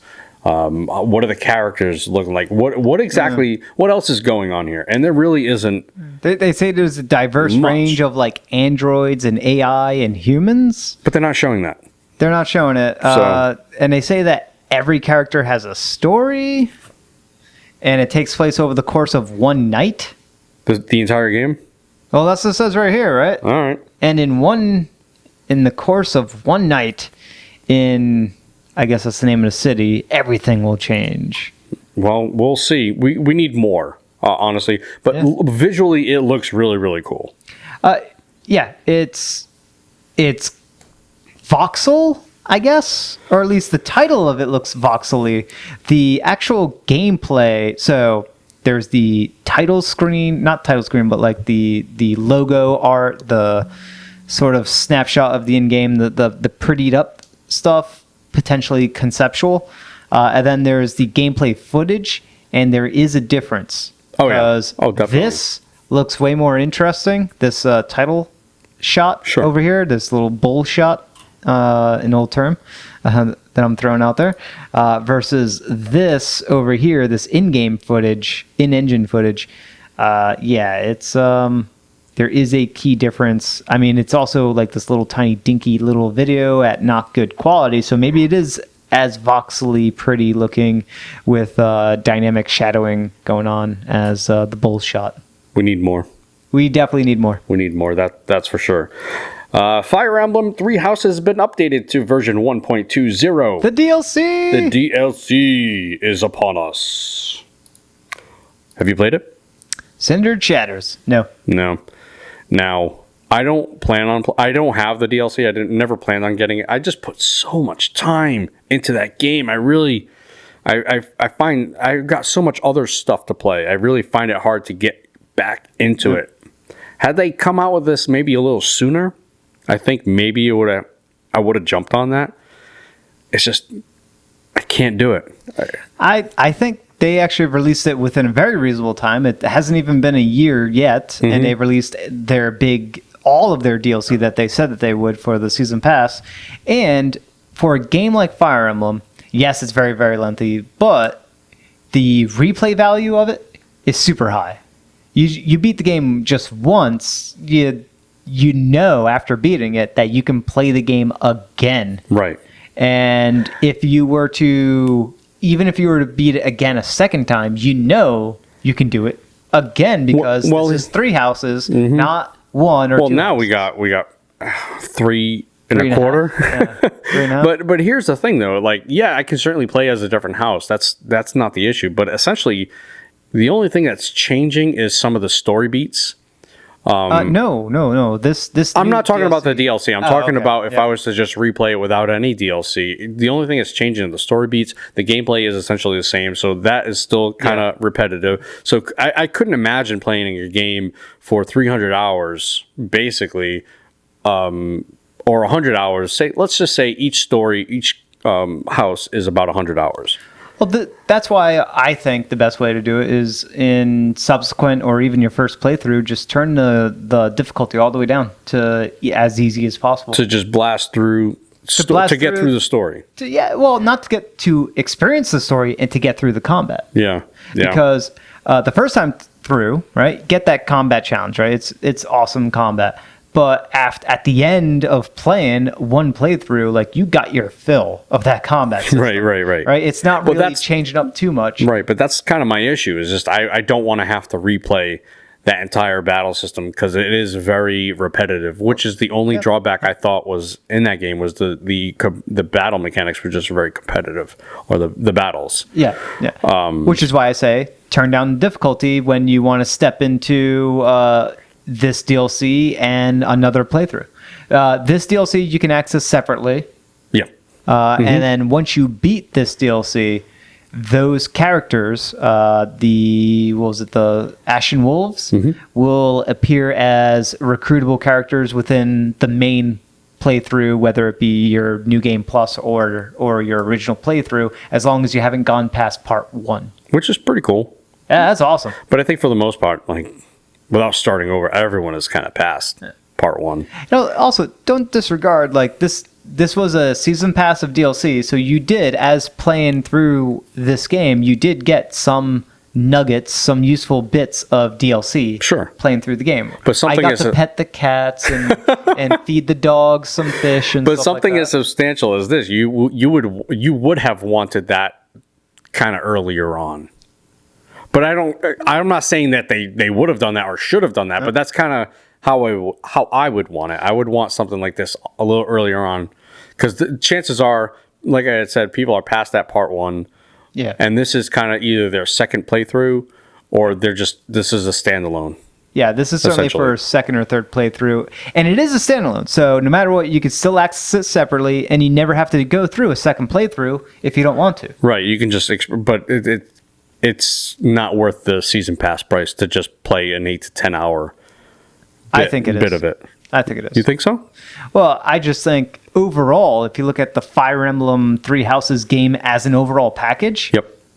I got my money's worth. Okay. And I still bought the DLC, and I still think I got my money's worth. Yeah. Oh, I definitely, it's definitely worth the $60 I put into it. Actually, more than that, because I bought the special. Do they have a special edition on that?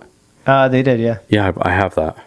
I have it. It's nice. It's good stuff. I got the Walmart discount. The $10 off day one thing. Nice. That was pretty sweet. All right, so yeah, look into that Fire Emblem DLC. Famitsu awards Persona 5 Scramble a what score? 36 out of 40. That means all 4 reviewers gave it a 9999. This is actually getting a lot of people's attention. That is a pretty good rating. For a game that really no one wanted.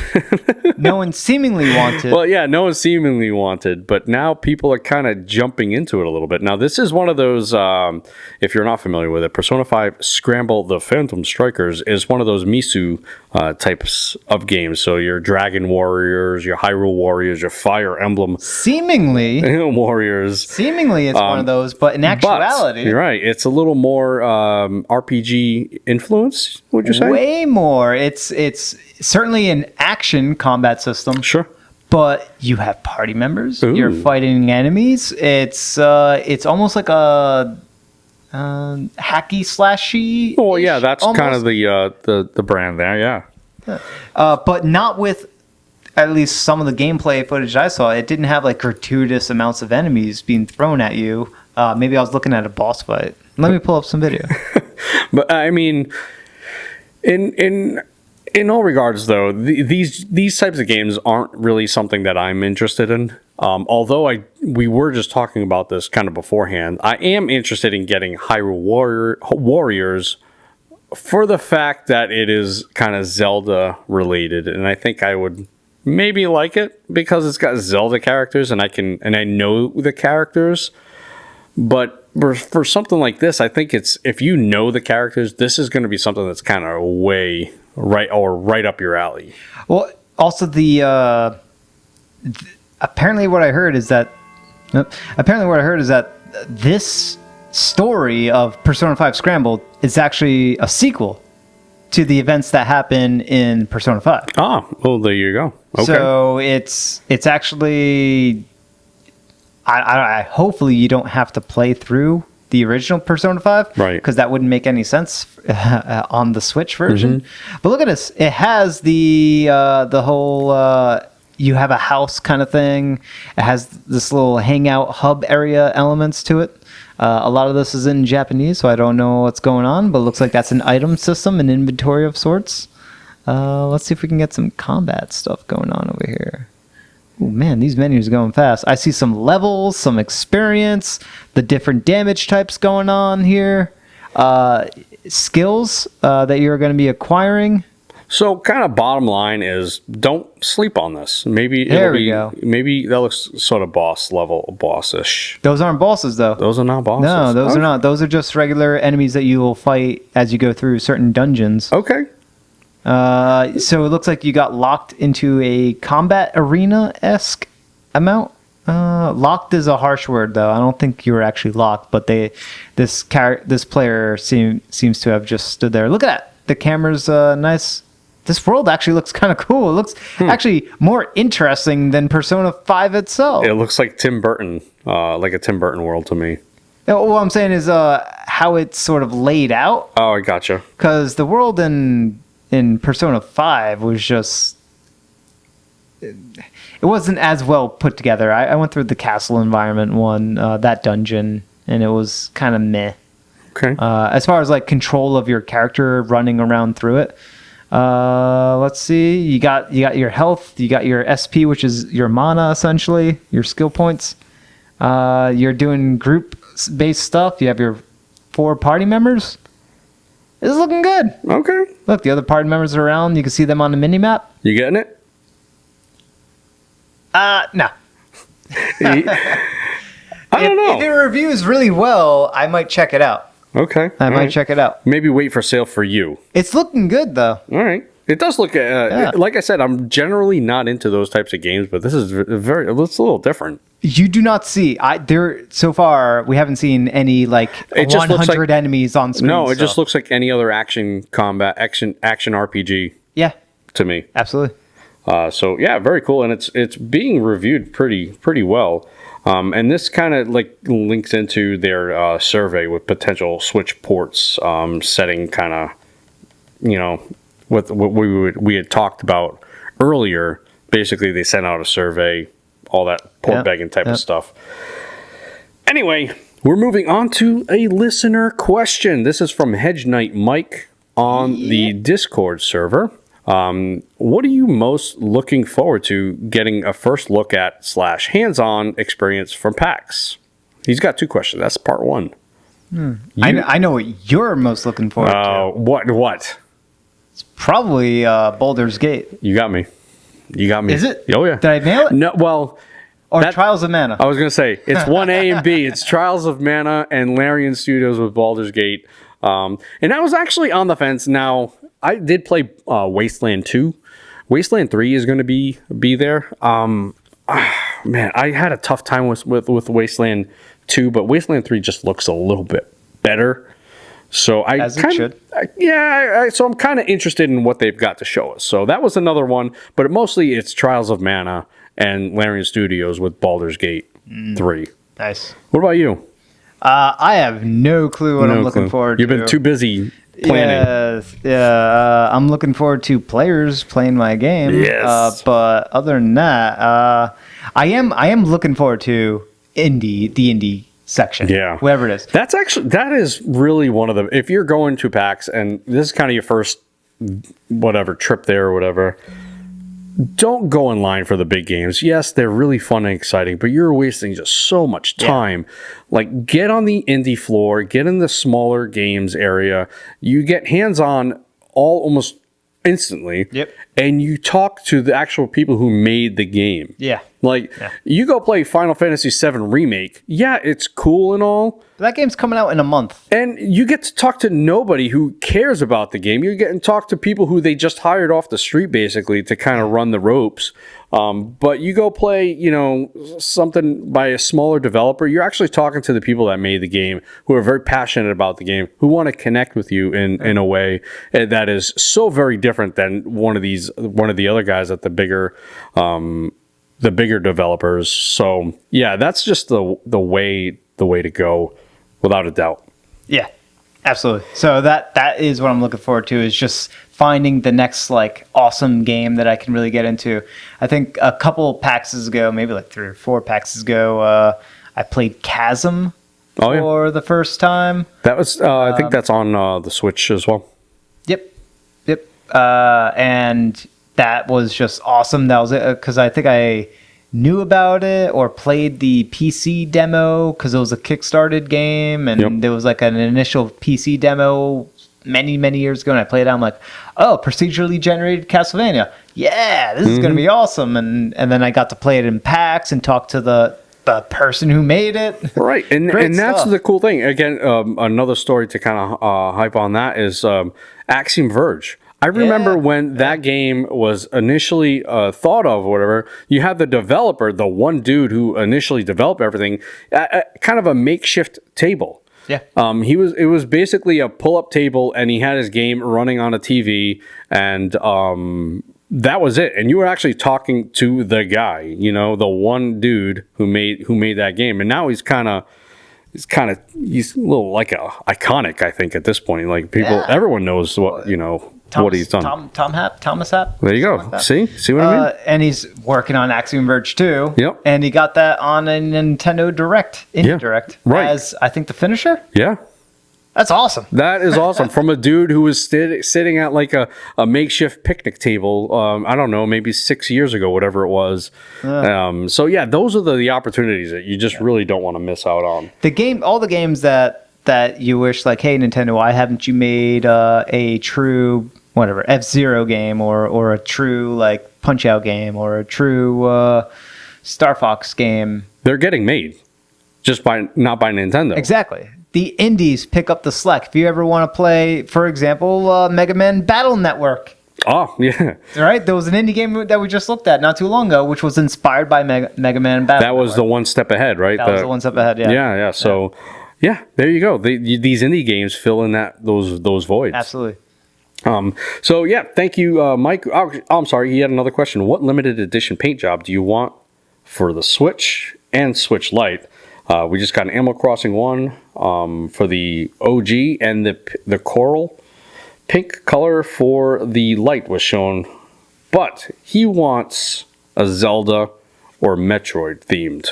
You got to get more specific. You can't just say Zelda or Metroid and not get into the details of that, because we did get a Zelda themey, I think, Pro Controller or the grip, Joy-Con grip. It was all stuff kind of done by Power A. It wasn't really. I mean, it was official. Licensed. Yeah, it was licensed by Nintendo, but it wasn't officially Nintendo.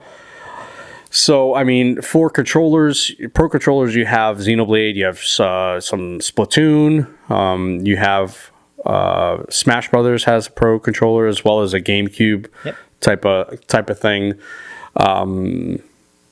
For consoles, you have a little bit of different ones. You have Dragon Warriors in Japan, you have Monster Hunter in Japan, you have this different one, recent one. A Smash one. Yep. But those were just really like etchings. This is like the first real different one with Animal Crossing. This is like the dock is different, the controls are different, everything is different, which is kind of what I want. I want it to look different. I don't want just kind of an etching you can kind of see in the back. I want something that looks really cool, stands out from a crowd type of thing. I don't care so much for the Lite. So whatever it is that I pick, it's going to be for the OG. The OG. Yeah. And what do you want? You're designing this thing. What do you want? So I think the dock, you can put imagery on that. Oh. Whereas the Joy-Cons, you got to go a little bit more conservative. And then obviously the Pro Controller, you're doing the handles and maybe a little bit of a graphic onto the main core of that. Gotcha. But first thing I said to you was Metroid Prime. Something Metroid Prime related. So I can easily see like you're doing the orange red-ish sort of Samus colors. Right.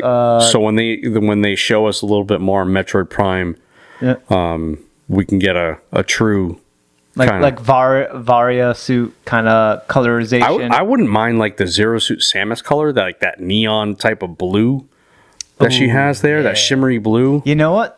I don't even think it's going to be that. It's going to be fusion colors. Fusion. Oh, purple. Yeah. Is that purpley and? No, it's gold? Green and yellow.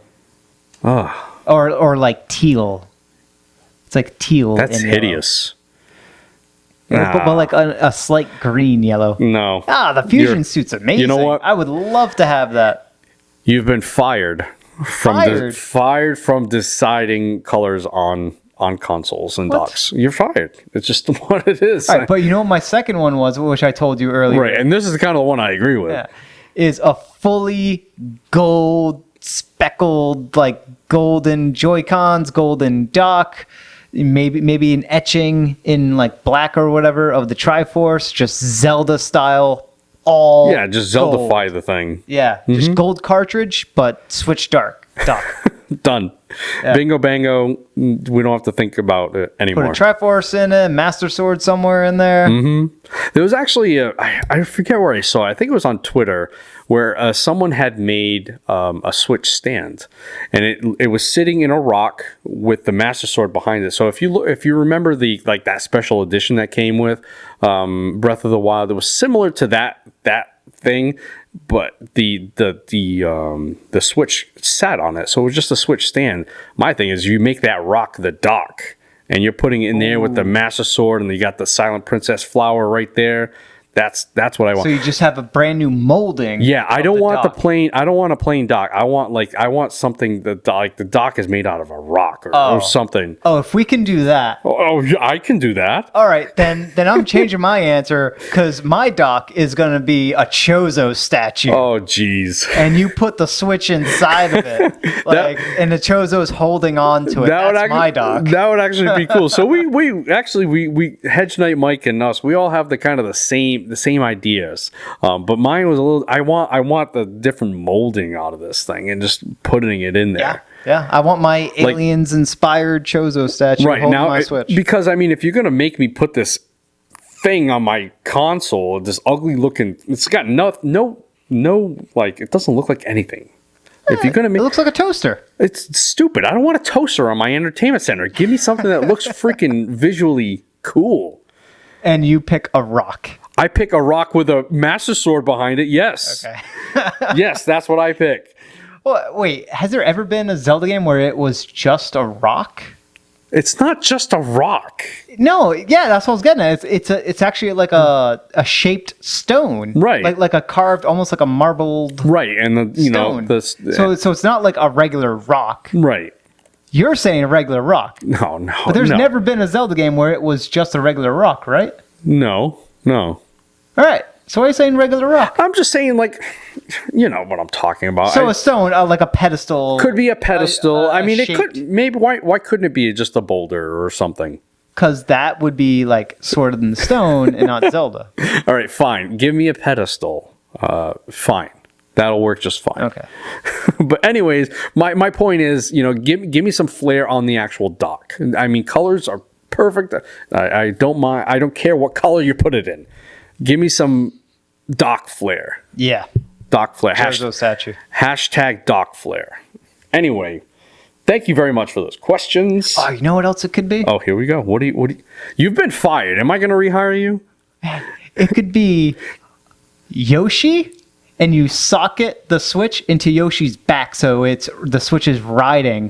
The dock is Yoshi, and the Switch is riding on Yoshi's back. We got the creative juices flowing. There are so many ideas. There's so many ideas here we could do. Again, Mike, thank you for the questions. We got some upcoming RPGs. We have February 19th, which is today, 3000th Duel. This is kind of very much reminds me of Salt and Sanctuary. Yeah. It's got that. It's a platformer with a very Souls-like manipulation of your stats. Yep. And Metroid-esque. Metroidvania so there's exploration. Right, so there's backtracking, that sort of stuff in there. We do actually have some gameplay on our YouTube account. I think it's about 20 minutes of gameplay. I know that because I just tweeted it out not that long ago. I did. Yep. So what did you think of 3000th Duel? I didn't mind it at all. I think I didn't put a lot of time into it because I basically recorded it for the preview purposes. But I think it's got a lot going for it. Did it feel solid? It definitely felt solid. Yeah, it feels like it would be a good game if I progressed with it a little further. Awesome. Yeah, I think it's a good game. Next, we have Last Encounter, which I think we are reviewing. I'm trying to remember what this game is. We did actually already reviewed it. Oh, we already got a score. Yes, we have a score. I don't know what Evan gave to it. I'd actually have to look back and see. But it is kind of. This is very light on the RPG mechanics. It is a twin stick shooter RPG. There's no animation.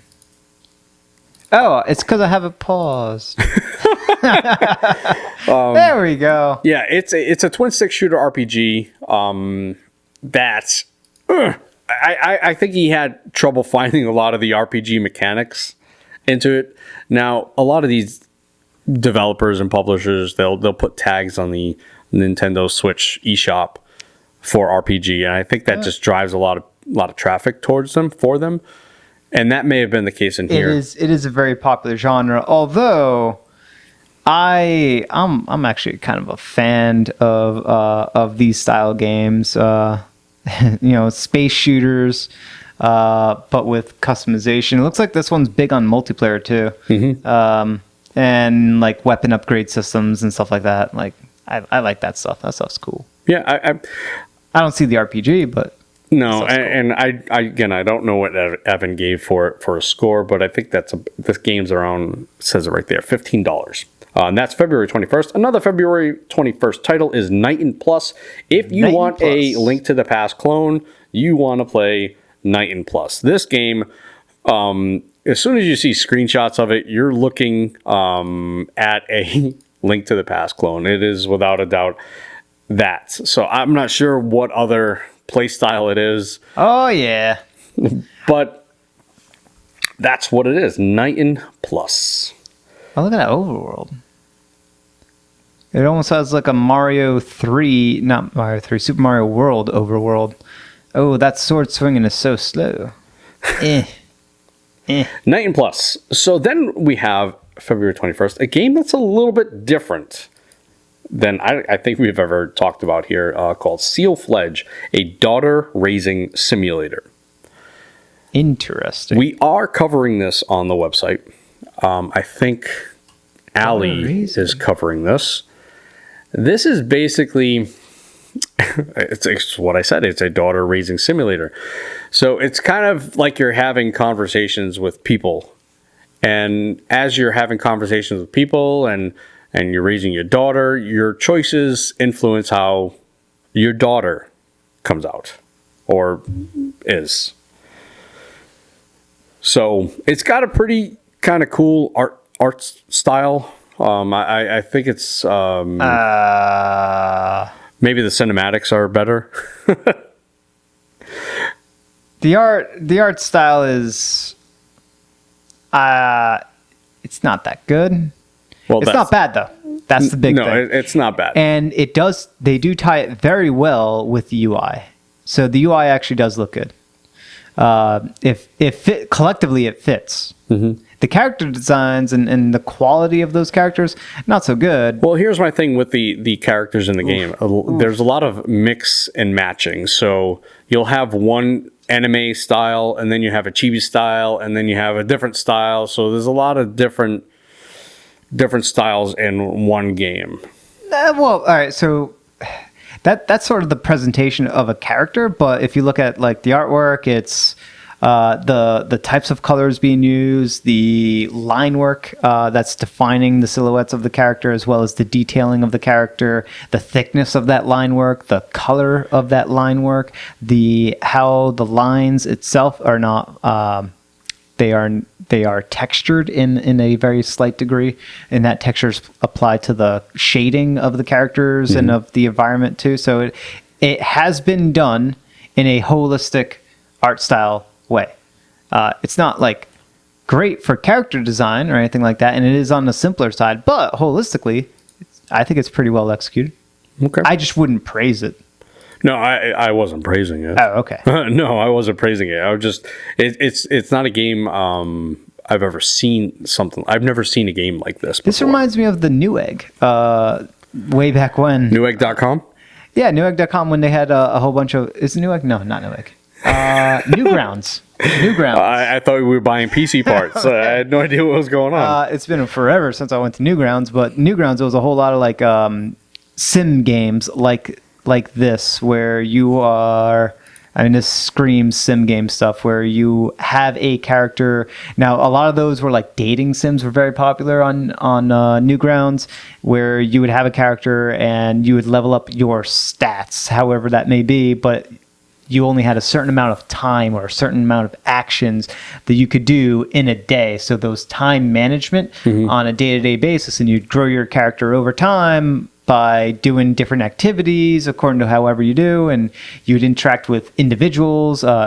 Being a dating sim, you'd interact with those individuals and develop a relationship, and it would take multiple days, multiple iterations to build up a relationship with them, etc. So they're actually very fun, very addictive, little tiny games. I played quite a few of them. Okay, maybe this would be up your alley. Well, if it's in that style, obviously not a dating game, a daughter raising sim. So different, and it looks like they have like some different. I don't know if this is a mini game that we're seeing here. Yeah, pick your classes and hobbies. There's actually some sort of battle. Yeah, there's like something going on, training maybe. Yeah, like a puzzly battle system to it. Check it out. Maybe it might be something you're into. I don't know. February 25th, the Rune Factory 4 Special. Again, this is one of those too much work simulators for me. I understand that people absolutely a lot of people game. are going to be very excited for this game. And we are reviewing it. Ben is reviewing it right now as we speak. You can find a first impressions article on Switchrpg.com. Again, that's February 25th. Have you played any of these Rune Factories? I haven't played any of the Rune Factories. I'm aware of them. It's just look at we're watching a video. They're planting crops. My big thing was they weren't Harvest Moon. Oh, okay. So, well, guess what? Harvest Moon may never come. No, look, Harvest Moon now is Rune Factory. Yes, but I never got into. I never grew up with Rune Factory. I grew up with Harvest Moon. So. I gotcha. Well, it's time to grow up. Okay. No. Again, look, I don't need to play Rune Factory because Stardew Valley is just so phenomenal. Well, it looks like this is a little more attack.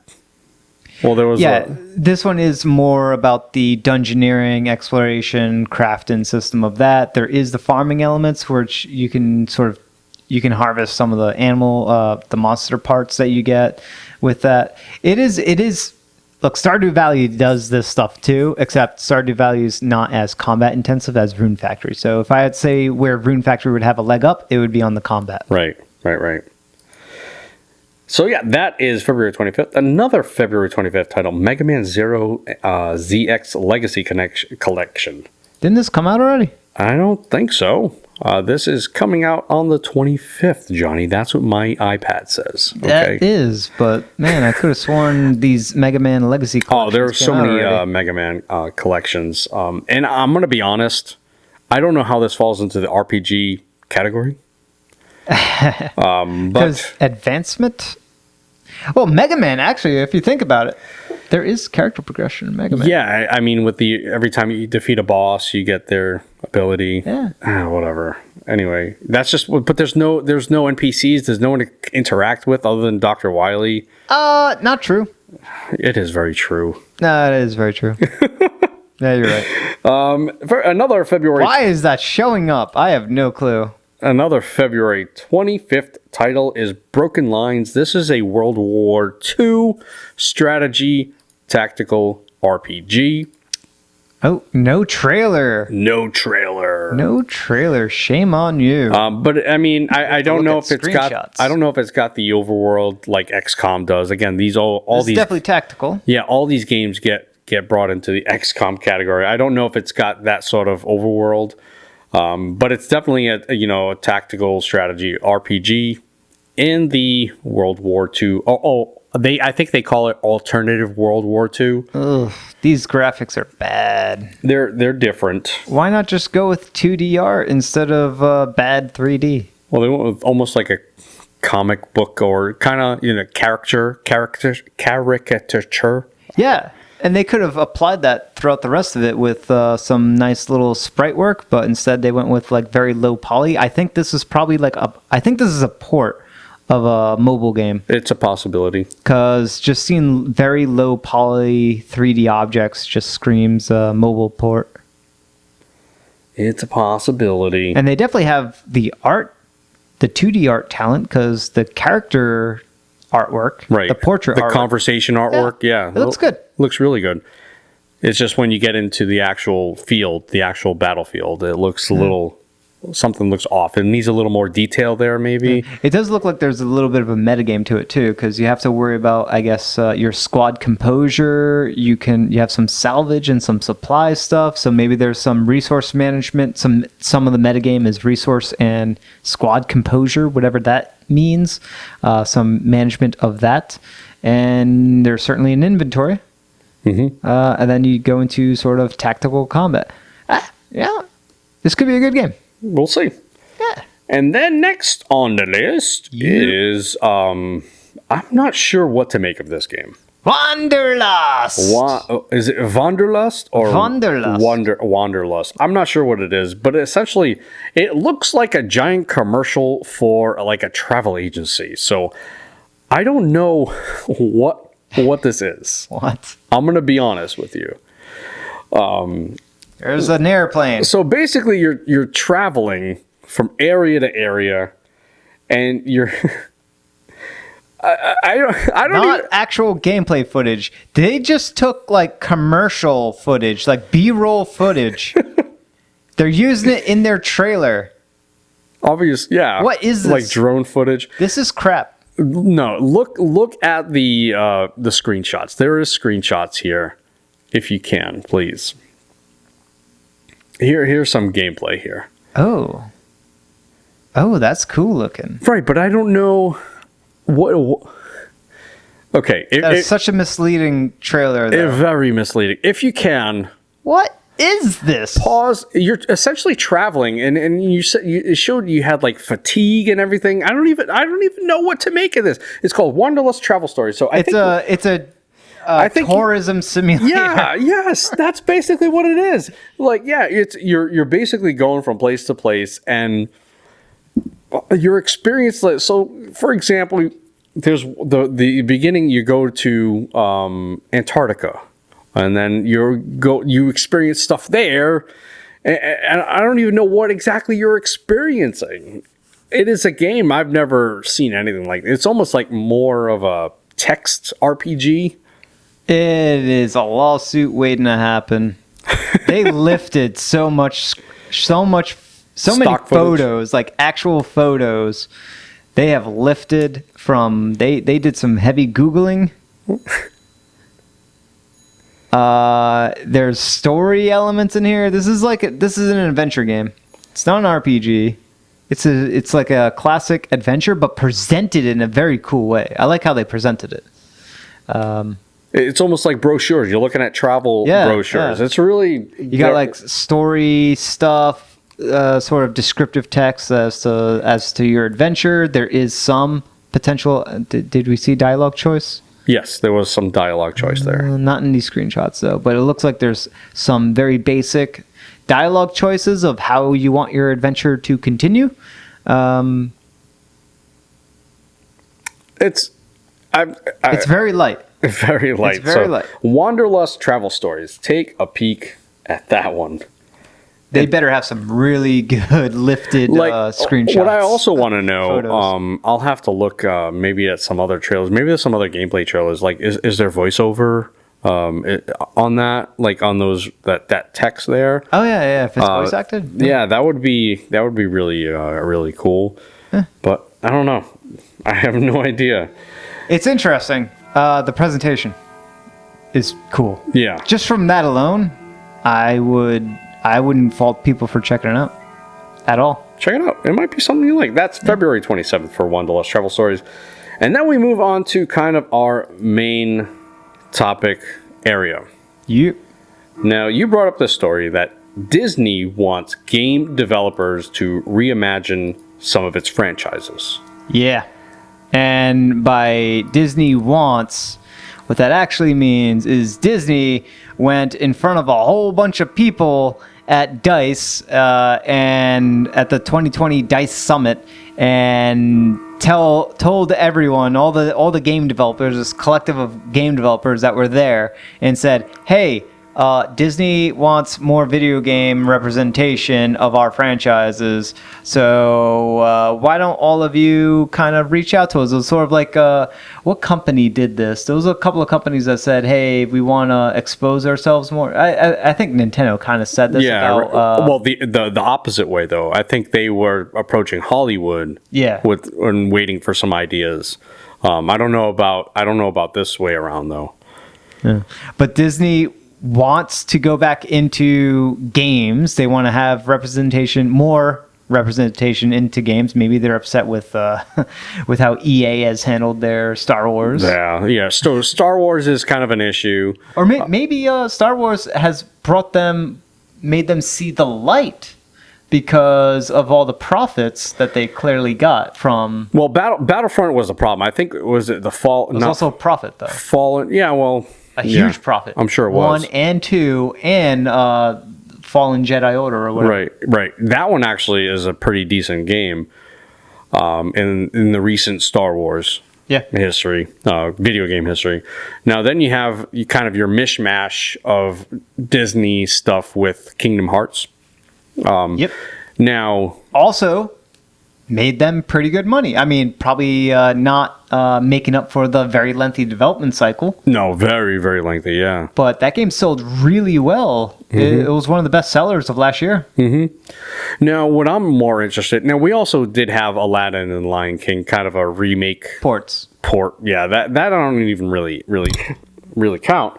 But what I want to know, you're in charge of Disney. Yeah. You're making games. Yeah. What are you going to do? What franchise are you going to... Disney franchise are you taking and making a game out of it? Do not take my game. I will fight you. What was your franchise? My game was Mulan. Oh, yes. And I mean, it just fits so well. That could so be a tactical RPG war strategy type of game. It just lends itself to being that. Now, I don't want to see a lazy platformer like Aladdin or Lion King. I want something RPG related and thoughtful. What are you doing? Oh man, there's so many good picks. I can really think of. We talked about Beauty and Beast earlier, and how I thought Beauty and Beast could be sort of like a more RTS style thing, where because most of the characters of Beauty and Beast are like the weird furniture, the sort of house. The mansion, whatever, the castle, worker people that got turned into like plates and cups and stuff and knickknacks and whatnot. And it would be more so like orchestrating them in whatever warfare thing, because they do have a battle right at the end of the movie, and it was all of them sort of fighting the people that are storming the castle. So that was one. There was another one that I just thought of earlier when you were talking about this, of Lilo and Stitch. All right. And that being pretty much like a space, maybe a hop across multiple planets, or because there was the bad aliens that Stitch had to fight against. I don't know if that was in the original movie or in a sequel. I think that was in the original movie. And it would be about going and stopping each of the bad aliens with Stitch. Like to every one of the planets, or maybe they're in different parts of Earth terrorizing it. So those are all like individual bosses they have to take down. And or maybe they are ones they have to first initially take down, and then you can eventually recruit as part of your party. Or I could easily see it just being like, you are Stitch, you are just one character. And I would want the combat to be like side-scroll style, like Zelda 2 style combat. With some degree of platforming elements. So almost like a fighting game, traditional fighting game style, but with futuristic weapons. So like with blasters and a game that does and damage numbers galore and all Indivisible is a game that comes to mind that does RPG, but that's turn based. That it is it is turn based. So I would want mine to be action based, real time. Real time. Gotcha. And we can't do Wreck-It Ralph, can we? I mean, that's already kind of cheating. That is kind of cheating, right? Can't do that. That already has like a bunch of video game stuff. Mostly Mario Kart. Yeah. But I'm just kind of looking through a list of. We got a list of some Disney stuff here. Wall-E would actually be a really, really interesting. That'd be a hard one to do, though. No, I don't think so, because I think you could. As an RPG, it's going to be a prequel. A prequel. Can we make a prequel for Wall-E? It's got to happen. How would you do Wall-E as an RPG, though? That's hard.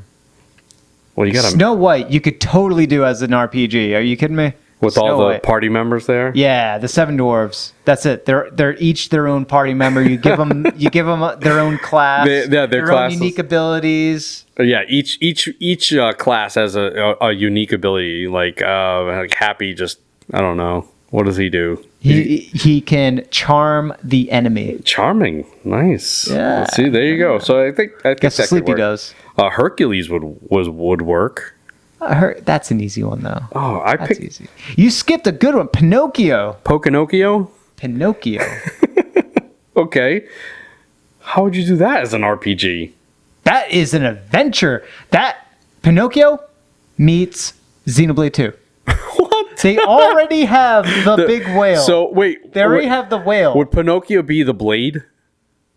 No. And then you have what's his name, manager Geppetto. Kind of. No. I think that's how it would work. No. No. All right. How's it working for you? Pinocchio is Rex. Right. There is no blades. All right. All right. There's no blades. You know what? Oh man, I don't know why I didn't think of this.